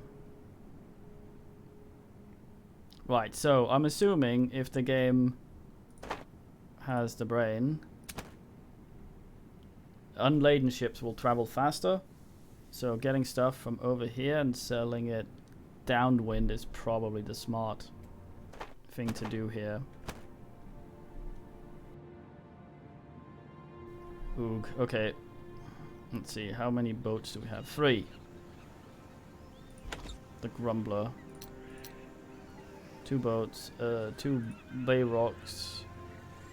2 Brigs. Any of these? A flute. Nice. Let's have a look.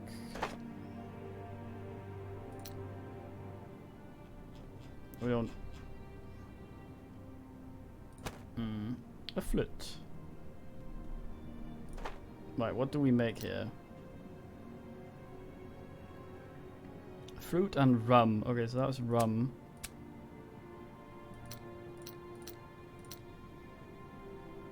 Were we not supposed to start with 5 fame points, or did we pick someone else? Maybe that's disabled in campaign. So I picked someone that has an advantage that doesn't work.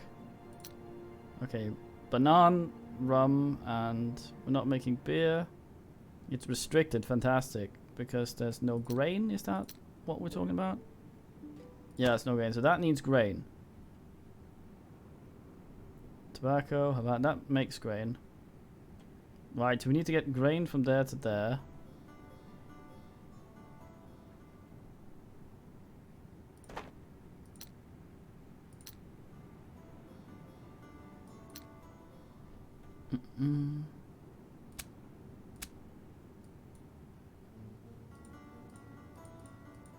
Let's see if I can't switch towns here.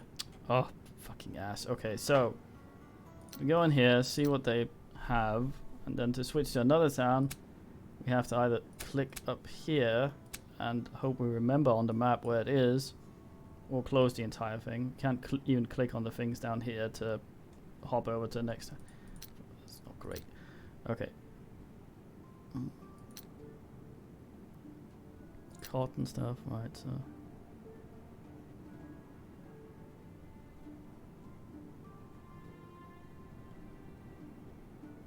You demand rum. Right.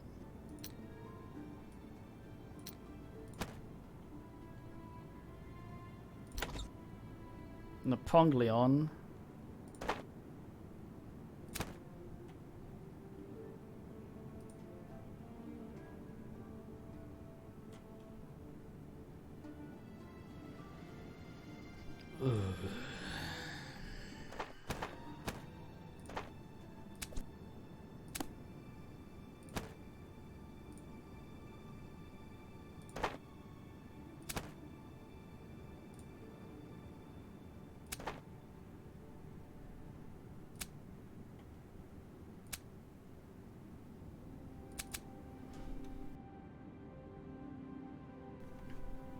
What was it called?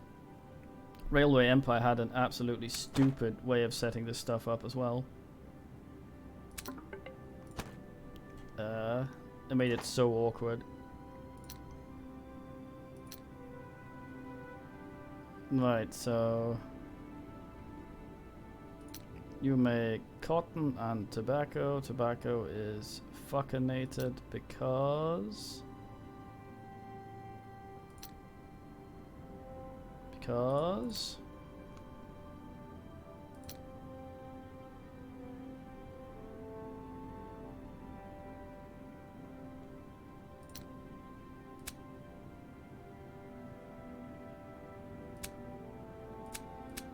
why?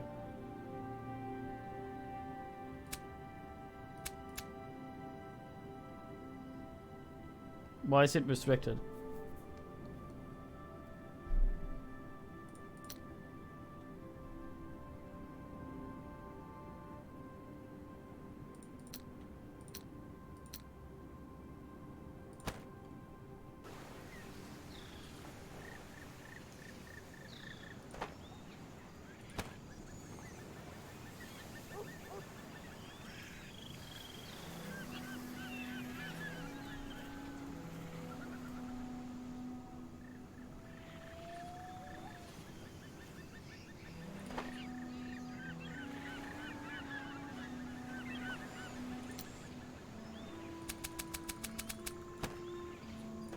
Has someone done that?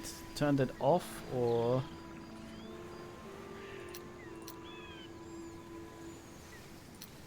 should be just growing tobacco. Tobacco plantation.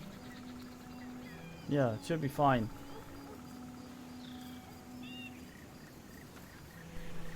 Any guesses, men that have been here for the entire tutorial?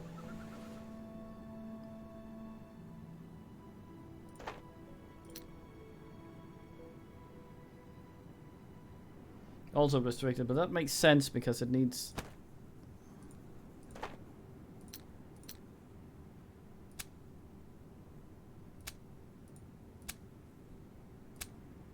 Oh, fuck's sake. Yeah, here you can see grain, which we have none of, has to becomes beer, and that's why that's restricted.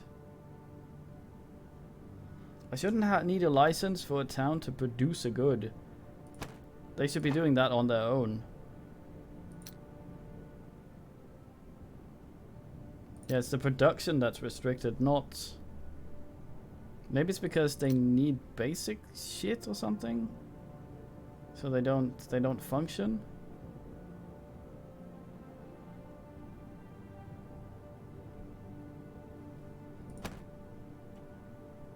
Who the fuck knows?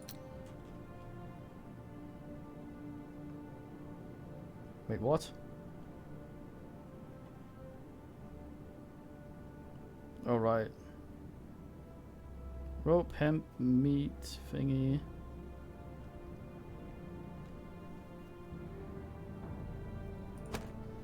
Yeah, but that still wouldn't make sense.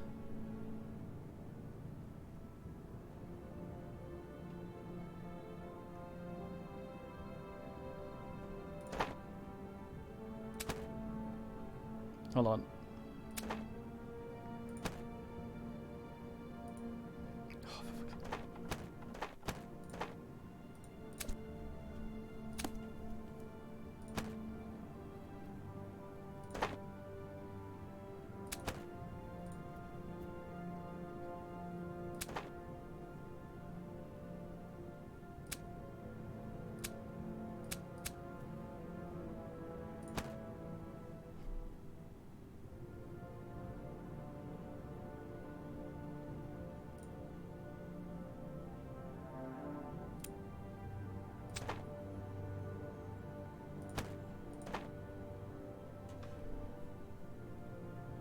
Building permissions. Yeah. The thing is, like, it has the production for tobacco. We see that. They're making that. But it's not being made. And that's them. That's not, it's not a town I own or can influence in any way, that have set up a production for tobacco that's not being made. And tobacco doesn't need anything to be made. It's not like beer that needs grain. So you can sort of understand.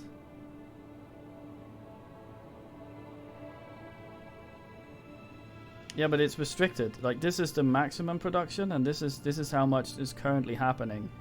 So they're not making any. So even if they consume it themselves, they're not making any at all. It will still show here that they're consuming, that they're making some, even if they were consuming it themselves.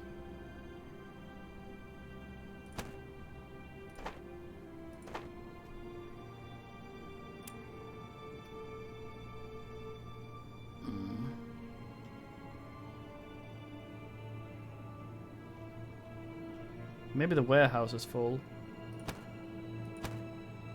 This is the sort of thing you want it to say over the tooltip. Like, they put enough time in to make a fucking tooltip that mouses over the production of commodities are restricted. Fine, why? Write it there.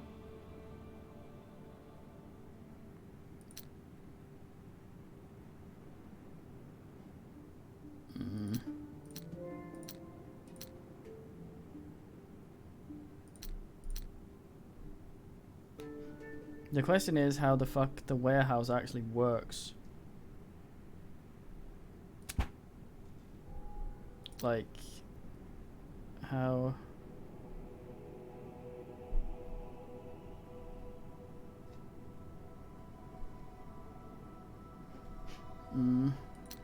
Like how the warehouses work. We have...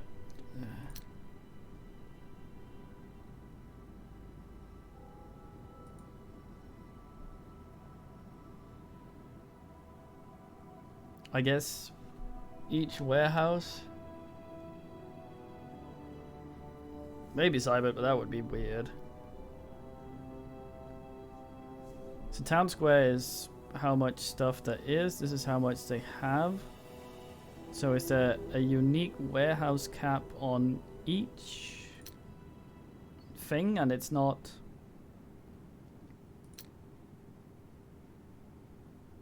It's not like a number? Maybe we can see more info over here to become smart big here. Sugar is down by a bit. Why is sugar down by a bit? That's being made.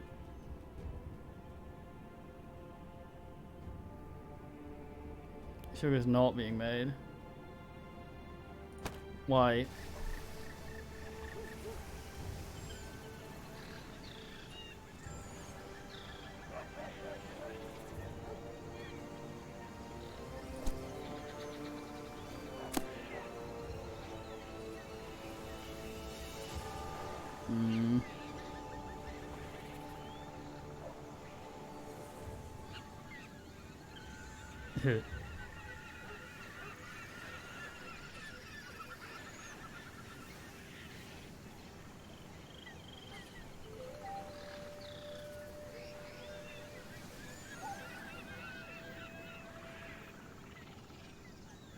No, it doesn't produce sugar at all.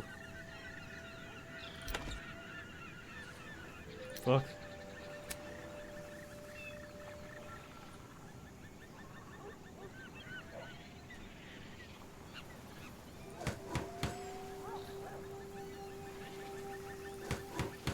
Oops.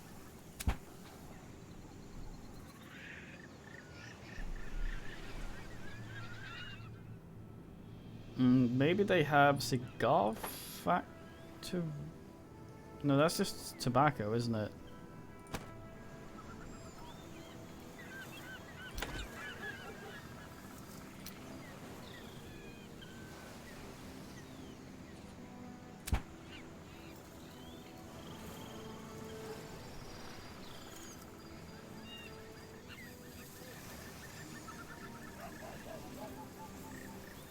And it has this plantation. It should just be making tobacco. I don't fucking understand. Oh well, but this thing should function somewhat now. I need 80 brick or some shit. Let's see if anyone bricks. Someone bricks up there. Send you over here to purchase 80 bricks. Fucking grumbler.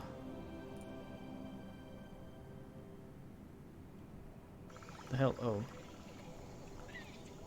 That looks neat.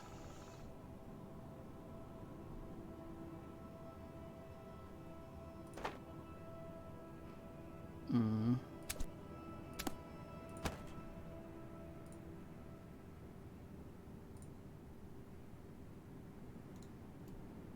Right. Yeah, I can turn that off. Nice.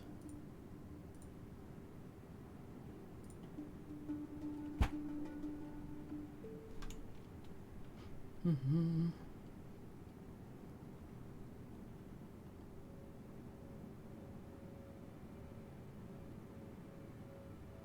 Oh, this actually adds the sugar. Not much though.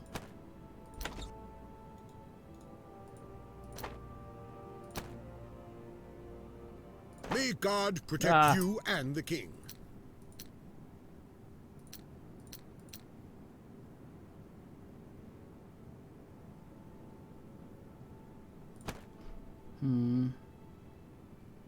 I want to see if this makes money. I should set other stuff up, but I'm more interested in trying to figure out how this works.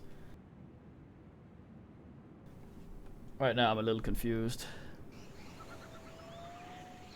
You shouldn't have told me it was made by the same people who made Railway Empire, because now I'm seeing the same annoyances I saw in that one.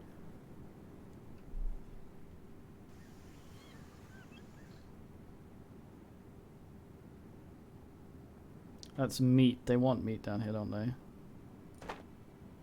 Alright, Zyber, Jen.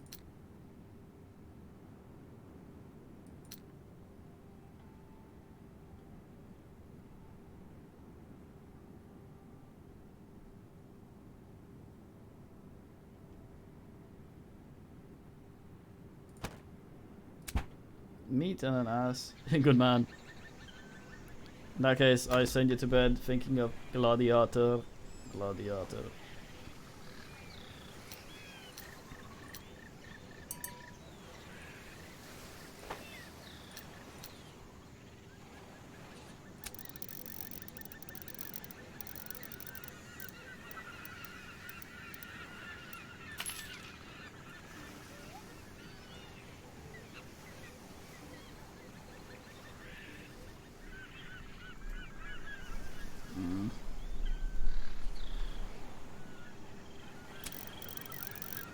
Buy some meat, goddamn.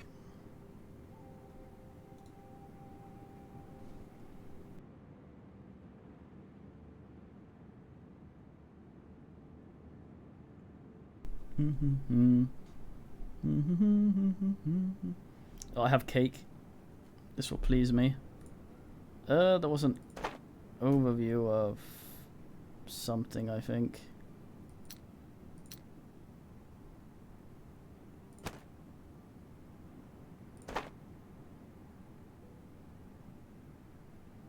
Oh yes, total profits negative thingy.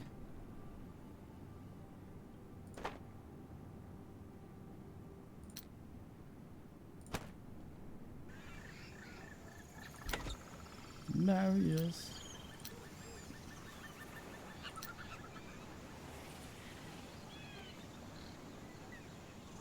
If 4 businesses are connected to form a large farm. Oh, I see.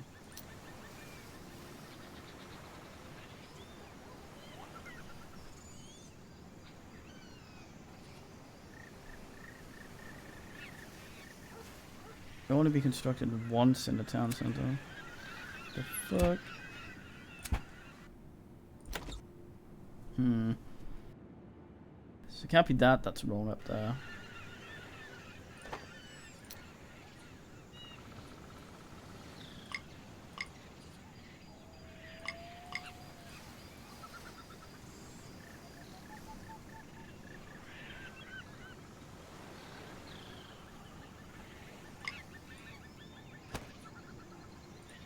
That wasn't there yet. Ooh.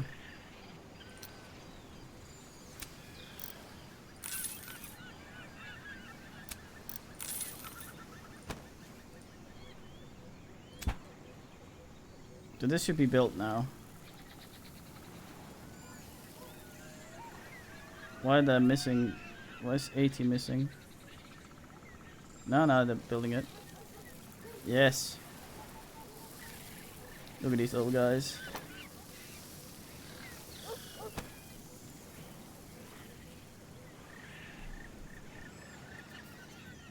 Nicole understands how this fucking shit works, but I just set the other ones. I don't think I'm gonna play this much longer though. It's annoying me too much, and it's sort of like an incompatibility with the things that it does to annoy me, and me not really caring for this type of game. So Wingery is not missing 1.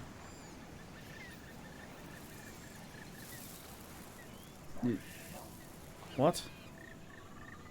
No, there we go. No, missing 1. What the hell?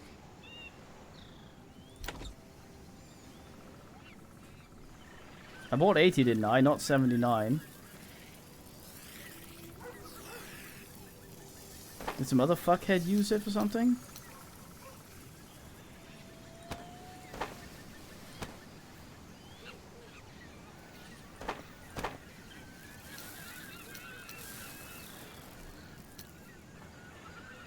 This guy.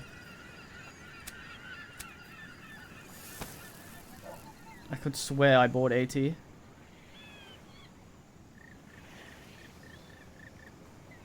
Is there not a log of trades so I could have a look at things?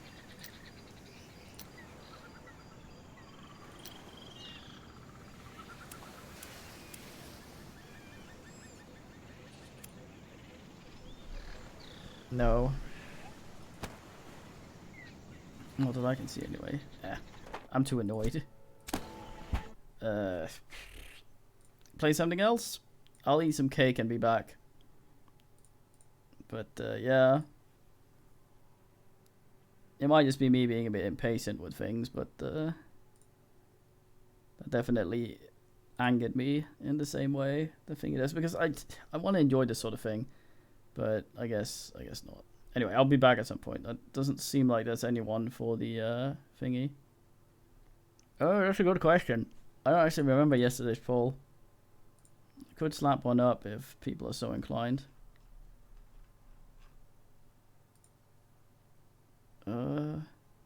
I did not save yesterday's poll.